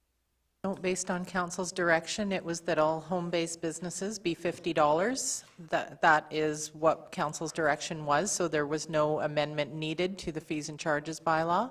The only amendment directed by council previously was that we add the 50% fine for payment of late renewal of business licenses after March 1st. Okay. So okay. I don't know if it's so much a question. I'm just not in favor of that till we can sort of a sliding scale. It's as far as then we have to make some sort of allowance in the fees that we can waive the $50 fee in some instances and need on could happen. So well that, you know, the farm stands to be at a zero fee. So similar to that of a nonprofit, I believe. Home-based business is 50. That could be anything from legal to accounting services, web design, many, you know, whereas a farm stand, you know, the lemonade stand. Your Worship, council did vote on a zero fee for farm stands, and it failed, which is why the fees and charges bylaw is in front of you today as presented. Okay, so in this case, council could, though, test another motion and come back. Yes. Would you like to do that, Councillor Beddoes? I sure would. I would like to have farm stands have a fee. They're required to have a license, but the fee is, I don't know, technical words, but that's the outcome. So perhaps that council directs staff to make a further amendment to the fees and charges bylaw that farm stands be at $0. Yeah. Motion. We'll get some suggested language. Direct staff to add farm stands and farm-based business, sorry, whatever that terminology is, to Schedule 4 of the fees and charges bylaw with a no-charge fee.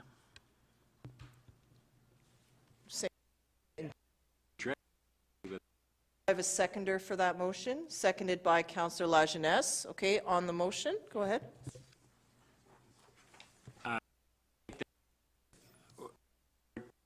We're dealing with a food emergency and a climate emergency, and I think this goes way easier for people to the market without going broke, because it's tough to make sell from.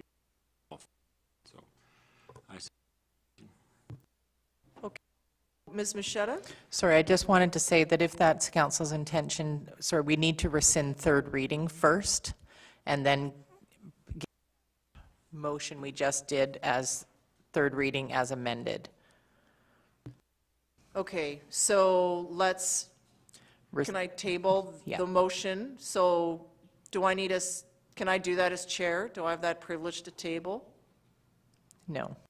Okay, so motion to table, because we would need to rescind by Councillor Beddoes to table. Yes. Till we deal with rescinding motion.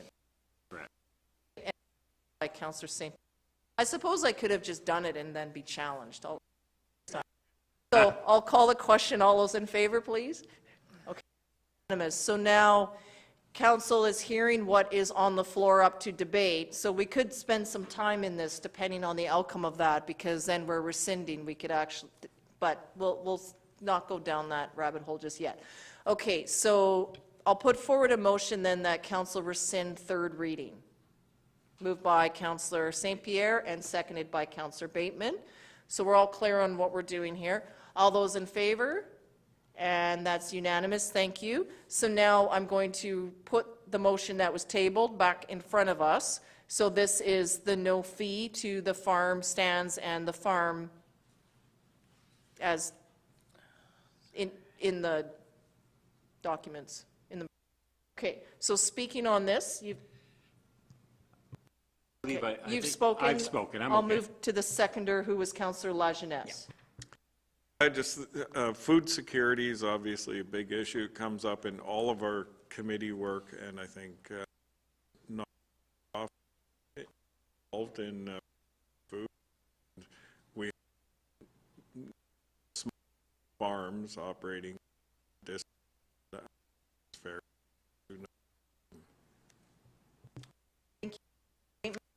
Just altered and unaltered food? Through your worship to Councillor Bateman, yes. The proposed motion I read out was to include farmers markets and farm retail sales. So that will include, farm retail sales and farm stands, which will be altered and unaltered products. Okay. So, yeah, I will echo what's been said, and as I said 2 weeks ago when I made the motion, to stands, that in the draft OCP, under support and enable a sustainable Souk food system, there is the policy recommendation of explore opportunities for local property tax and other incentives to encourage food preservation and production. So this is exactly that. So. Councillor St. Pierre? I thank everyone for this up and making because help, especially even small gardens and people that garden they want that skills make and community. It's also direct to take. Okay. Any other speakers? I'll just add that I do support our decision in every business, farms, and otherwise obtaining a business license. I think that gives statistical data that helps inform our community. I recognize that a zero cost means no cost recovery back to our staff, and we fully appreciate the work that we're doing. I think it's just, as stated by other councillors, in some cases we will have to find those costs from other sources, but we need to get the food, our local food, to our community and provide this opportunity. I don't even think the $50, if we were to keep it at that, would fully recover the work of our staff. In this case, I think it moves us in the right way, so I support the staff. So I will call the question. All those in favor, please. And that's unanimous. And so give third reading as amended. Is that the final piece? Okay, so our final piece then is that council give third reading to fees and charges amendment bylaw number 819-752-03, 2021 as amended. So moved by Councillor Beddoes and seconded by Councillor St. Pierre. Anything? All those in favor? Opposed?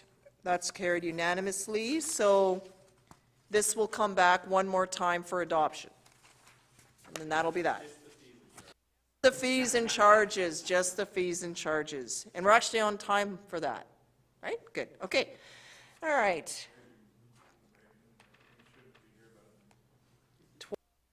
3. Zoning amendment bylaw number 817-600-87. So this is for the ALR dwellings that has gone through public hearing.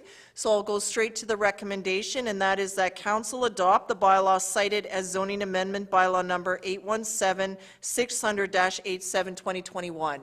Moved by Councillor St. Pierre and seconded by Councillor Bateman. All those in favor, please. And that's unanimous. Thank you. 12.4. And our monitors have gone blue. As I look over to IT. Oh, we're screen sharing. Okay, it's here. Look at that. That was so fast. Thank you, Mr. Oh, I see. Okay. Okay. So 12.4 is the zoning amendment bylaw, or pardon me, zoning bylaw amendment for 5627 Woodlands Road. Over to staff, please. Thank you. The district's received a zoning bylaw amendment application for rezoning of a property located at 5627 Woodlands Road from rural residential RU4 to neighborhood rural residential RU5 for the purposes of creating 4 new lots consisting of the 3 new lots to be created and the 1 lot left under the 5 zone. The remainder lot can be further subdivided should the zoning bylaw allow for it in the future. Here's a map showing surrounding zoning and the subject property. The property is located within the North Casinos neighborhood and is approximately 1.45 hectares. And near one of the main entrances to the C2C Regional Park on Harborview Road. The surrounding neighborhood is a mix of rural, residential, and agricultural properties. Generally, the surrounding neighborhood is treed with clearings for house sites and small agricultural operations. The subject property is designated Gateway Residential in the official community. residential growth will occur. Although the area is categorized as a growth area and is located within the community area, the type of development that is targeted for this area is primarily low-density infill. The zoning amendment meets the objectives of the Gateway Residential Land Use Designation. 7.3G of the official community plan considers allowing developers the flexibility to provide their required affordable housing in different forms, thus creating an affordable housing mix in new developments. This could take the form of secondary suites, condominium rental units, cash, or land in lieu to the district of suit towards an on-off-site affordable housing. Cash contribution for affordable housing is to be secured by a Section 219. The applicant has acknowledged the importance of affordable housing and has volunteered to contribute $9,000 for the proposed additional lots to be created. As per Section 510 of the Local Government Act, a 5% land dedication or cash in lieu is required for subdivisions creating 3 or more lots payable to the district. With the Parks and Trail Master Plan, that there's no specific recommendations for park acquisition in the vicinity of this property. Therefore, staff recommends that council consider accepting cash in lieu of parkland dedication. Proposal will require a development permit under DPA number 2, and it has the potential to create a grand total of 5 lots. Development permit will be time.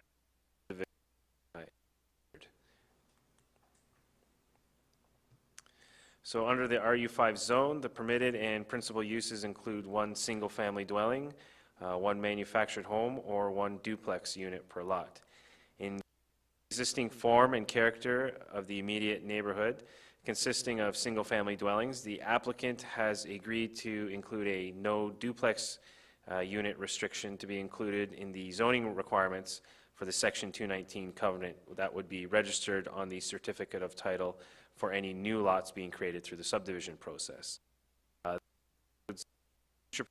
Subdivide proposed lot number 4 into 2 lots, and as you can see on the screen, that's the 2, 4, and then 5 is just indicated if they were to subdivide lot 4 as it currently is, has sufficient area to be further subdivided. Current proposed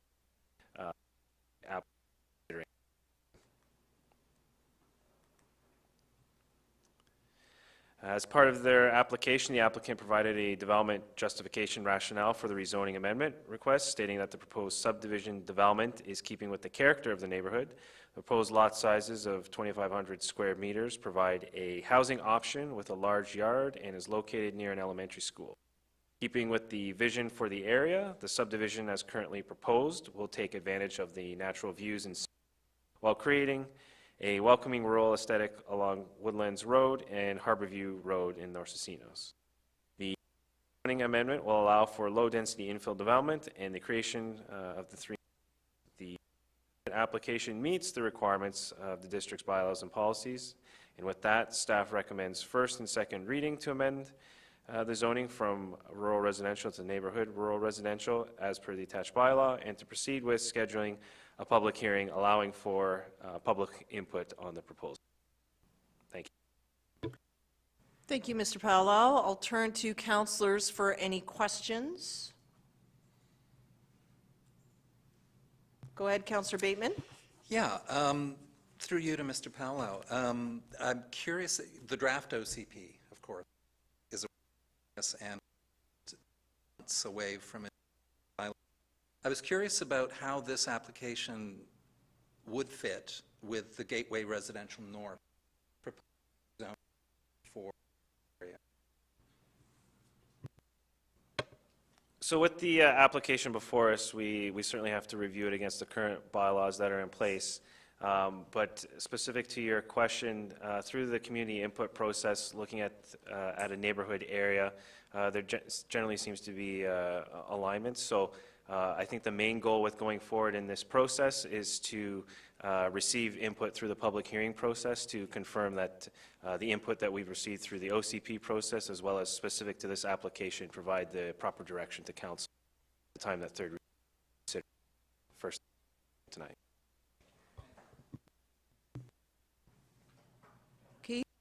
understanding is that the applicant is available also to answer any questions, or did the applicant wish to speak? Just at this point?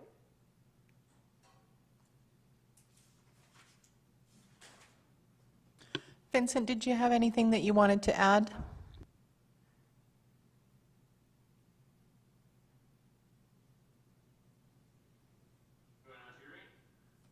Yes.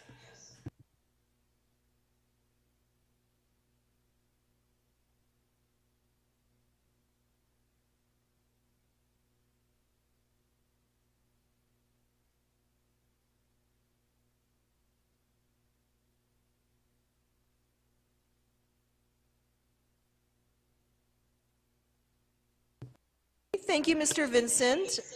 I think I'm not seeing questions from council at this particular moment. However, I do recommend that you attend the public hearing, because often we get more queries from members of the public that we could then direct back to you for an answer. So please hope our staff will communicate should this pass as to when that public hearing would be scheduled, and we hope that you could be available on that day.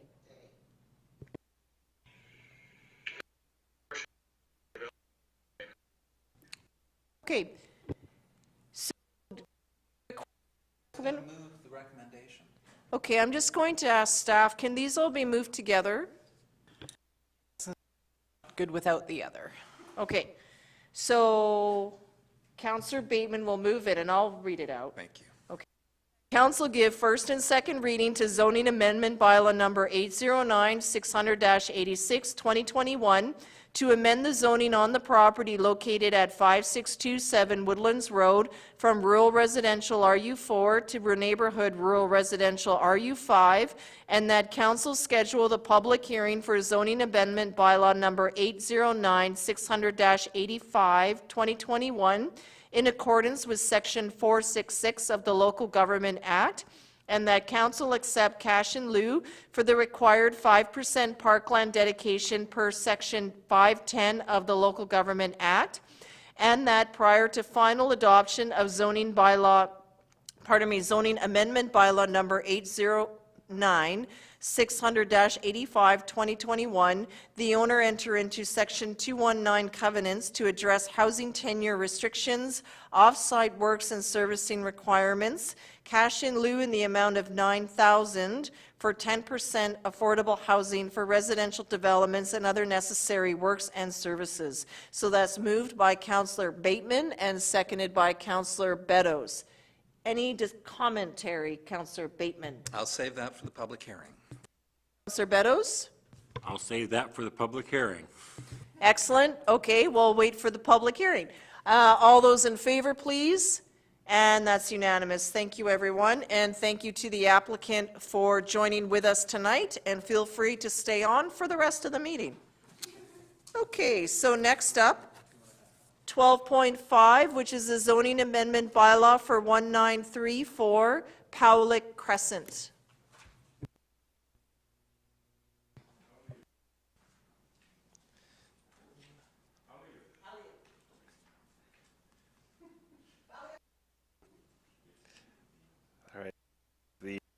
District 6 received a zoning bylaw amendment application for rezoning of a property located at 1934 Powlick Crescent from medium lot residential R2 to small lot residential R3 for the purposes of creating 2 lots. So up on the screen, the zoning map. The subject property is just over 1,000 square meters, located within walking distance of the town center.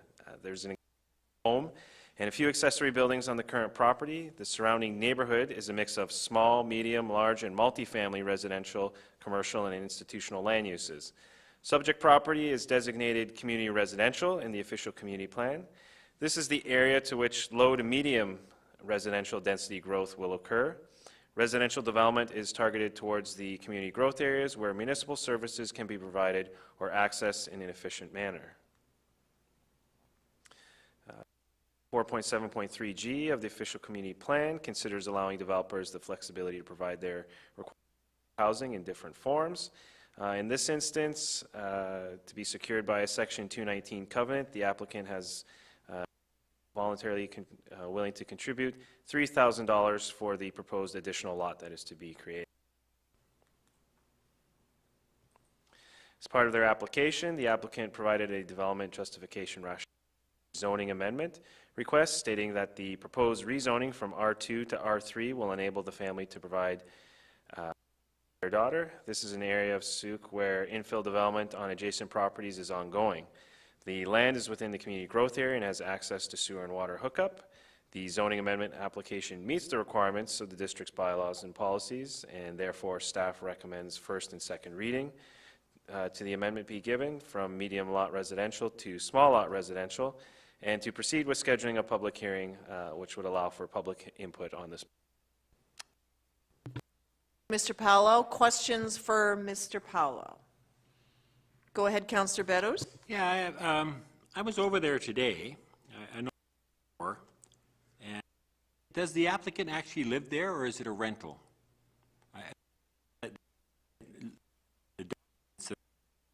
He listed that as an address, but does he actually live there, or is it a rental?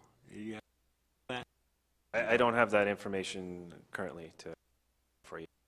Okay, thank you. Other questions?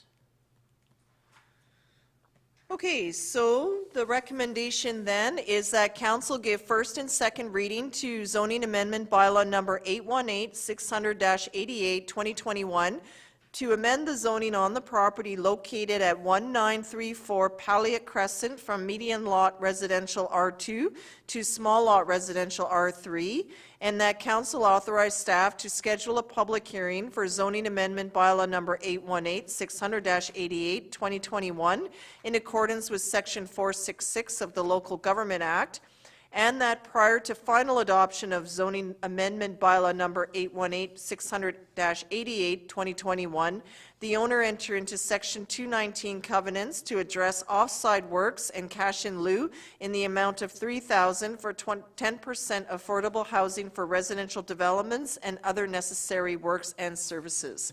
So look for a mover, please. Moved by Councillor St. Pierre and seconded by Councillor Lajeunesse. Any comments, Councillor? Councillor? Other councillors? Go ahead, Councillor Beddoes. Yeah, actually, I have some problems with this. To refer to Schedule A,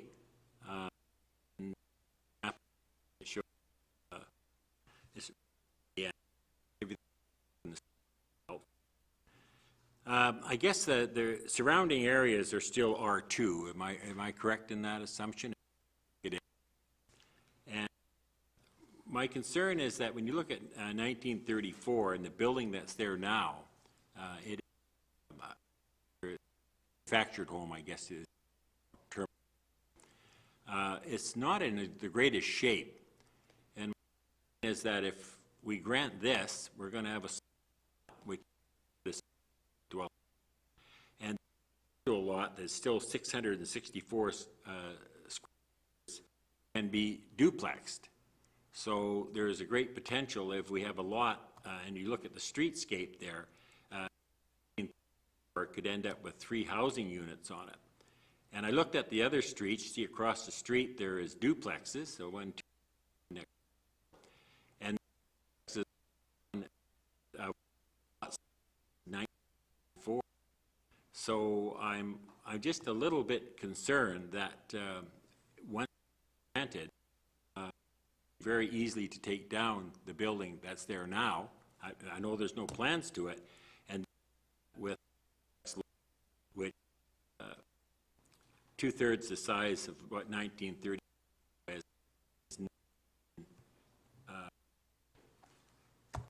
The other houses on that block are, like I say, there are some duplexes on there, a lot, and that will really support.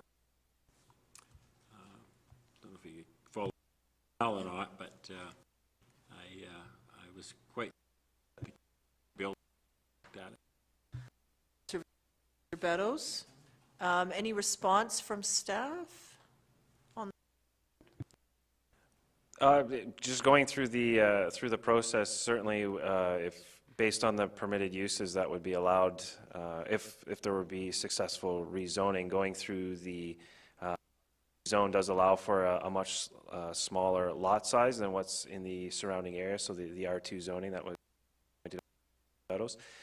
So yes, in that instance, there would be a smaller lot with the potential to complex on it if it could meet all the zoning bylaw requirements and be issued building site. Would be something that would be viewed at the time would be. Okay. Councillor Pierre? Councillor Beto's comments brought to mind one of those. I wondered whether or not the building would be taken down. It's been mentioned that may not be the case. Looks like it's prime for redevelopment, but I was curious, does staff have any information on that?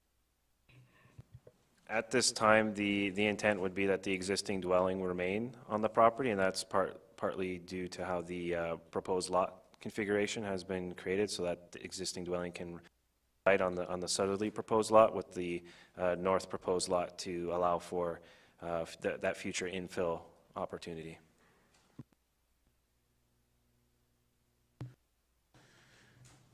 Okay. Any other questions? The item has been moved and seconded, so I will call the question then. All those in favor? Any opposed? Councillor Beddoes is opposed. The motion carries. Okay, next up is new business, and we have a notice of motion from Councillor Bateman that was received at our June 28th meeting, so it will be coming forward today. So Councillor Bateman has moved that Schedule 1 Administrative Services of the District of Sault's Fees and Services Bylaw number 752 be amended to allow $20 and seasonal quarterly $200 permit fee options for low-impact/low-risk commercial use of municipal property, and that the refundable security deposit for low-impact/low-risk activities be reduced to $200. So that was moved by Councillor Bateman. I'll look for a seconder to enter it for discussion. Seconded by Councillor St. Pierre. So to motivate, go ahead, Councillor Bateman. Okay, thank you. Much like our earlier amendment of the fees bylaw tonight, this is a situation where there's a barrier, and the barrier is quite evident in that the only option for anyone, a commercial user of our parks, is to get a $200 per day commercial use of property, of municipal property fee. And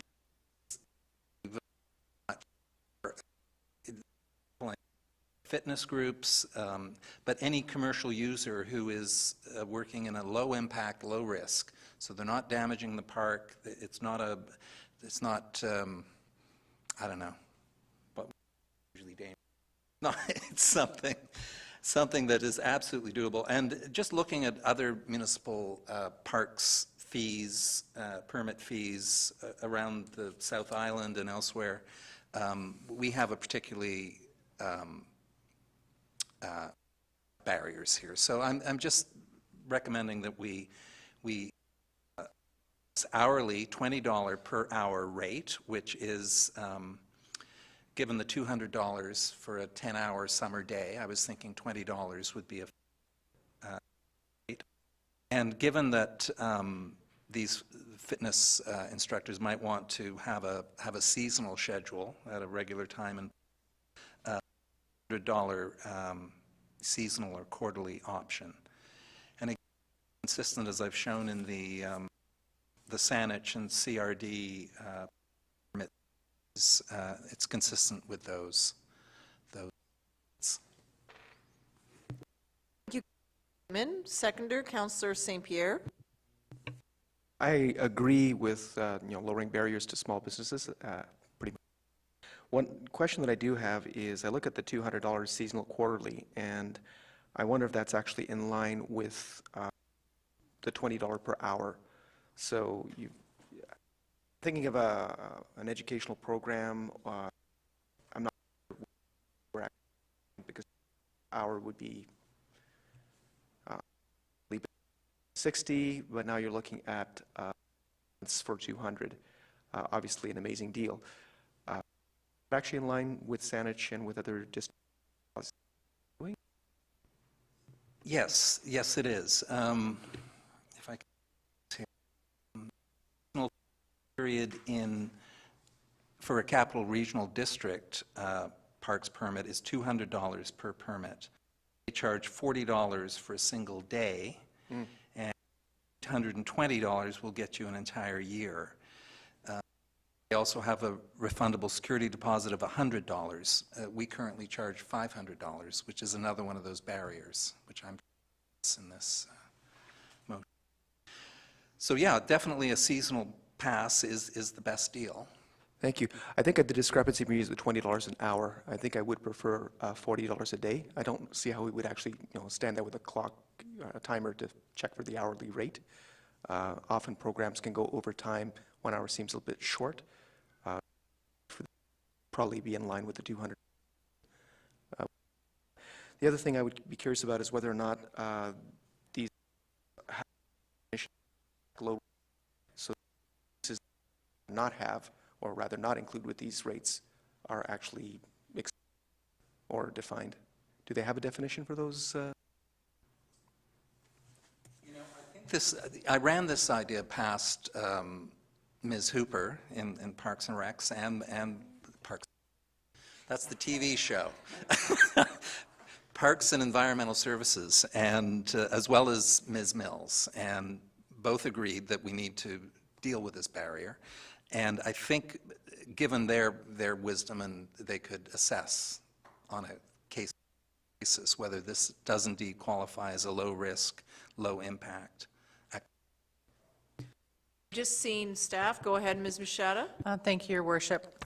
As nice as that may be, I was going to pipe up, had Councillor St. Pierre not mentioned that. We do need to do an amendment to the Community Parks bylaw in conjunction with this if it moves ahead. And to make this enforceable, I really believe that we need to come up with a definition of low impact, low risk, or whatever the wording was. So I see that it's fitness classes, but I don't know if you can provide me any further direction. I think of a daycare, so they, or an outdoor camp. So, but I think we need to have a broader definition so that we don't really want to have staff have that subjective ability throughout the bylaw. That just makes it messy. So if we can define activity like definition. Thank you. So I do know that there will be, Parks Master Plan recommends a total overhaul of that community bylaw. I was thinking we needed something done because COVID still, and here's an opportunity to use parks. But I agree. So I guess the process would be to request a staff? So I suggest an amendment, and that would be to remove the period after, at the end, 200, and put comma, and that council directs staff to create a definition for low impact / low risk activities, and to bring the relevant bylaw back for amendment at an upcoming.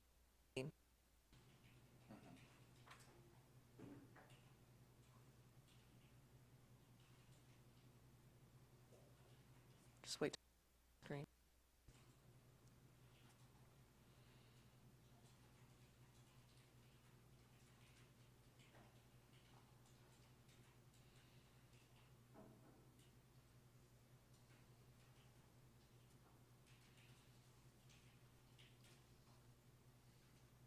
Okay. So, okay, so I'll look for a mover for the amendment, please. Moved by Councillor, like the motion's been moved and seconded, so now we need to entertain another amendment? No, because on this one is going in first, but, just, there's too many amendments in my head. So can we deal with them one at a time, and then I'll go to you for another amendment, okay? So I'll is move that anyone going to amendment. move this? Move this one, and seconded by Councillor St. Pierre. It's pretty straightforward. So I'll call the question on this amendment. All those in favor? And that's unanimous, thank you. And now your amendment. Change the hourly rate to a $40 daily rate.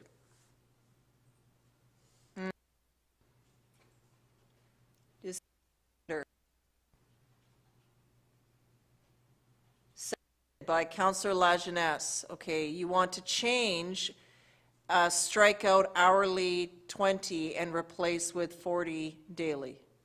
Correct. Okay, speak to it, motivate me, or us, please. $20 an hour fee would be difficult to monitor, difficult to collect, and make it more difficult for people and to make use of the facilities. I think it would be easier for people with the $40. It would also encourage people to use the $200 because it's just, and that just saves administrative costs and hassle for everyone. No, I agree with that. I think the $20 an hour, like what can you actually accomplish in an hour? I'm going to disagree, though I can be swayed on this. Fitness classes, anything you sign up for has a start and a finish. So I've done cross-training in a park. You warm up, you arrive, it starts on time, it ends on time. It has to. People have things to do. You go dog walking, you have childcare. It's precise drop. Like, I don't know what activities you guys do, but, you know, I know a lot of people that get a lot of stuff done in an hour because we're busy and we got to move on to other things. So I kind of thought the $20 was good. If there needs to be an adjustment, then that's where the seasonal quarterly one goes to. But nobody likes to drag on a fitness class. Like, you got to start up, you got to do your work, you got to finish, you got to move on. Like, there's no overtime. I mean, there might be chatter, but then the instructor is on the clock and has other activities to go to. So I don't know. I think I liked it as it was. I think this gives other options, but I don't know. I think that adding, it basically is forcing everyone to $40 when all they needed was 20. It defeats the meditation, yoga, anything you sign up for. The Sea Park, you're in, you're out. There's no dilly-daddling in after the class. You got to move because the next group is coming in. It's only in council meetings where we go overtime, just saying. Personally, I'm fine either way. I mean, either way addresses the issue. Yeah, I'm fine either way. And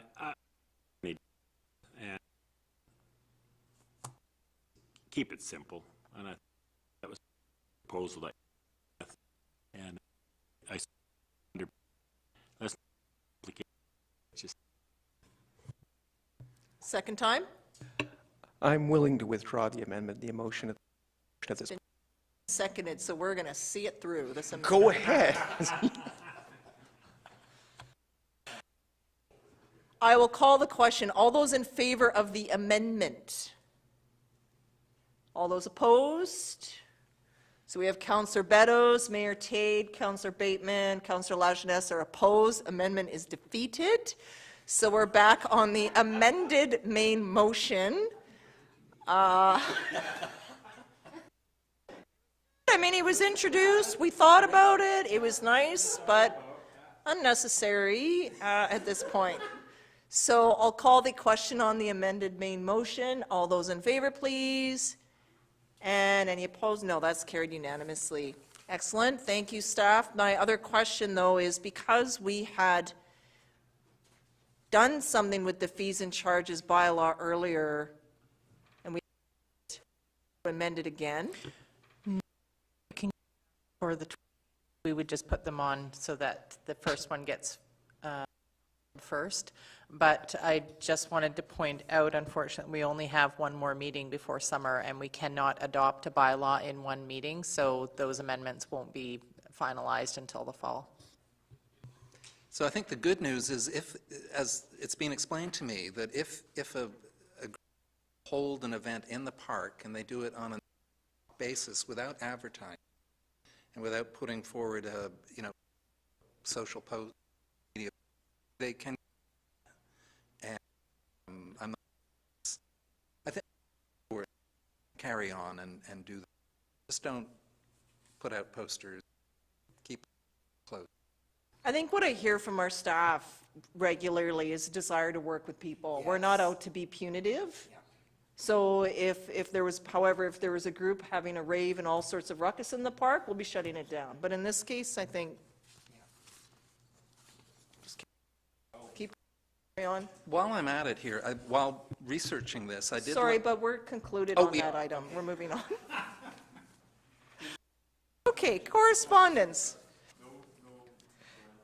14.1, 17-mile water issues. So there's a piece of correspondence that I wanted to bring here for deliberation or discussion tonight, and it's in regards to residents that are impacted due to the highway construction.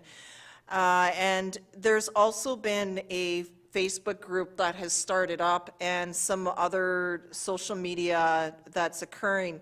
And so there has been some outreach to Councillor McMath, who had served as our liaison. However, Councillor McMath has advised me that she is moving into this particular area. So further discussions would actually put her into conflict because she would be a property owner impacted. So it's unfair for her to continue on in that way and to correspond because there's like issues there. However, in this case, I'm just wondering, it seems that the resident that reached out to us is not getting answers from any parties, which is why she has reached out to me and others are as well. So I'm just looking for some guidance through staff in terms of what we can do to, like, who should she be contacting? How can we address this issue? It does seem, while we did have that heat dome going through, that there has also been severe restrictions likely due to the construction. So what happens in this case?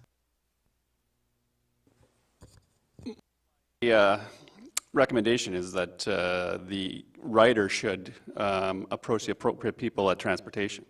Darren England is the project manager. I'm sure that Darren would be able to direct this person to the right person to complain to. I have trouble thinking that Darren wouldn't respond to a complaint, just knowing Darren and his MO for his operations.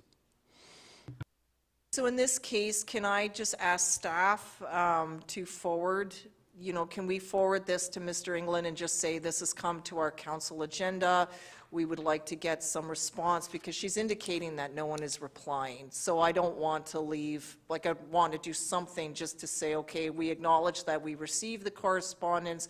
We're now connecting you with this, and then we can track that. For sure. If I could, Your Worship, I'll just ask Mr. Carter if he can bring that up with either Mr. England or Mr. Pearson. Okay. Resolution. If there is, it'd be interesting to find out transportation's position, whether they have heard from this applicant and just have not responded, or if they've not heard from this applicant, and we can bring the issue to their attention. Should we do something that council receive this for, just council receive for information? Okay, it's in good hands. Okay, thank you. So motion please, that council receive. Thank you, Councillor St. Pierre, seconded by Councillor Beddoes. And so it's in the system. We'll get a good answer to our resident. All those in favor, please. And that's unanimous. Thank you. Do we need a motion to meet past 10 o'clock? Or is it 11? It is 11. Okay, I just wanted to check. Okay, so we're on item number 15, council verbal reports. Report.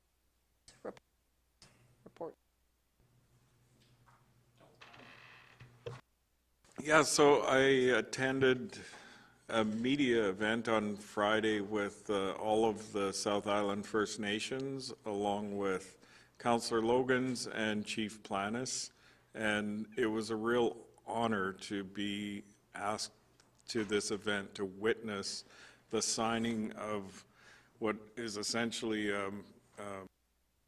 asking people to the hate the removal of statues and burning of totem poles and just people just down and really move together. And very was honored to be asked. Thank you. Councilor, go ahead. Yeah, I announced it earlier, and I'm sure you all know, but we do have a Bride, B-R-Y-D-E, and in so good and over there.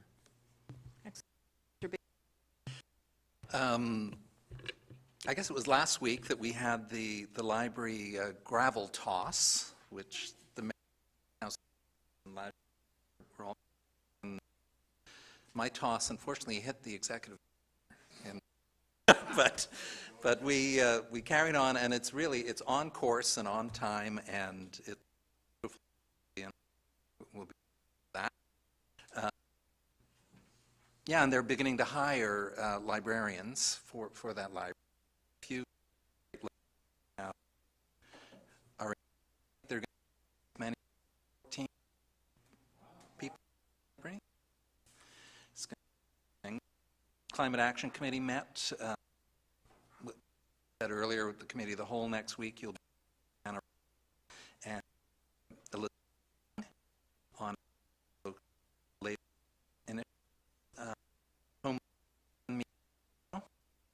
and yeah, and on Wednesday I'll be filling in for Mayor TRD board meeting. We have UB meetings and agenda. There'll be an office policy for the and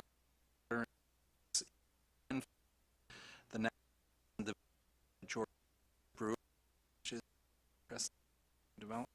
Also, long-awaited old growth more come discuss. So should be interesting. So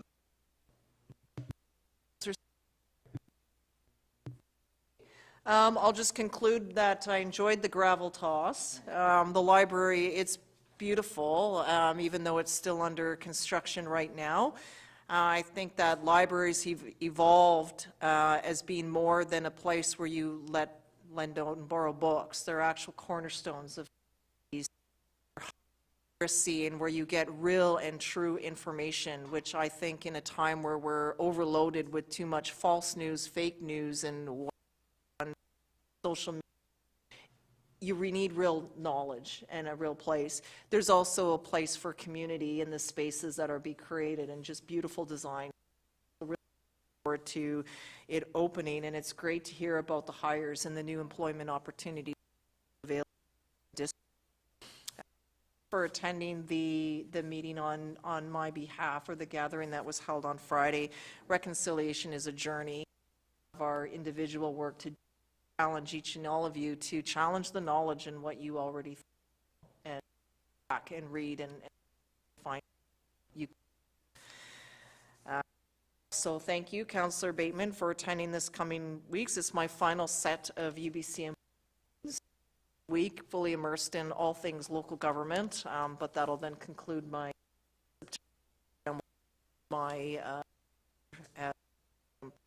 local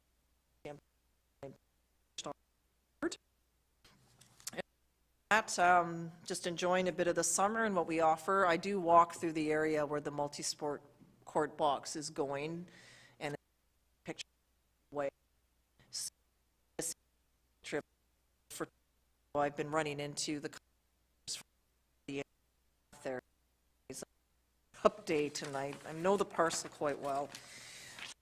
And other than that, this has been a great meeting. It's wonderful to see all of these humans in person. The downside to meeting online is I only see what's in the box. So I don't feel emotion, or I feel emotion, but I don't see or feeling. I don't see the nonverbal pieces. I only see the when everyone's Wi-Fi is working. So it's great just to actually get some sentiment or reaction, and that's what I've really this long time now. It's been a real, in many ways, it's been a real grind going through COVID. There's all the adaptation that was needed, so thank you, Mr. McKennis, all of the team here for adapting so quickly, getting the technology up and running so we can continue. But it's a time where council can also be easily distracted with other things that are happening in the world and us off different directions. But I think as this meeting tonight concludes, we've remained very focused on the work that we need to do in our community. And while there's shiny objects outside in the periphery, the focus has been how do we build our community? How do we realize our strategic plan? How do we improve quality of life? How do we build a community that's inclusive and safe for everyone? How do we help our kids reach their full potential? So that is all that this agenda has come to be, the focus on housing and highways and active transportation, the significant amount of grant opportunities available, all the departments finding ways to pull together to support one another and to really bring everything home. So that's council doing our part in the world of governments, governing, it's staff doing their work in the administration. And so thank you everyone for the tremendous work that everyone is doing. There's a sort of a timeline where we're at in our term is where we need to start marking the landing. And that's because we're coming up on a time where we're but I hope that you're all enjoying this. For many of you, it's your first, well, for all of you currently, term council, and there's many new faces in the staff gallery right now, but local government is an exciting place to be, an exciting place to work, and an exciting place to serve. Glad that everyone has a for it. We're focused on the work, building strong relationships with each other. I think really exciting and for to in a better place. Well done, everyone. And I that the council meeting of July 12, 2021 be adjourned by Councillor St. Pierre, seconded by Councillor Lajeunesse. We're still not out of COVID. Be well, be safe, stay calm. All in favor? Opposed? That's unanimous. Thank you, everyone. That's a wrap.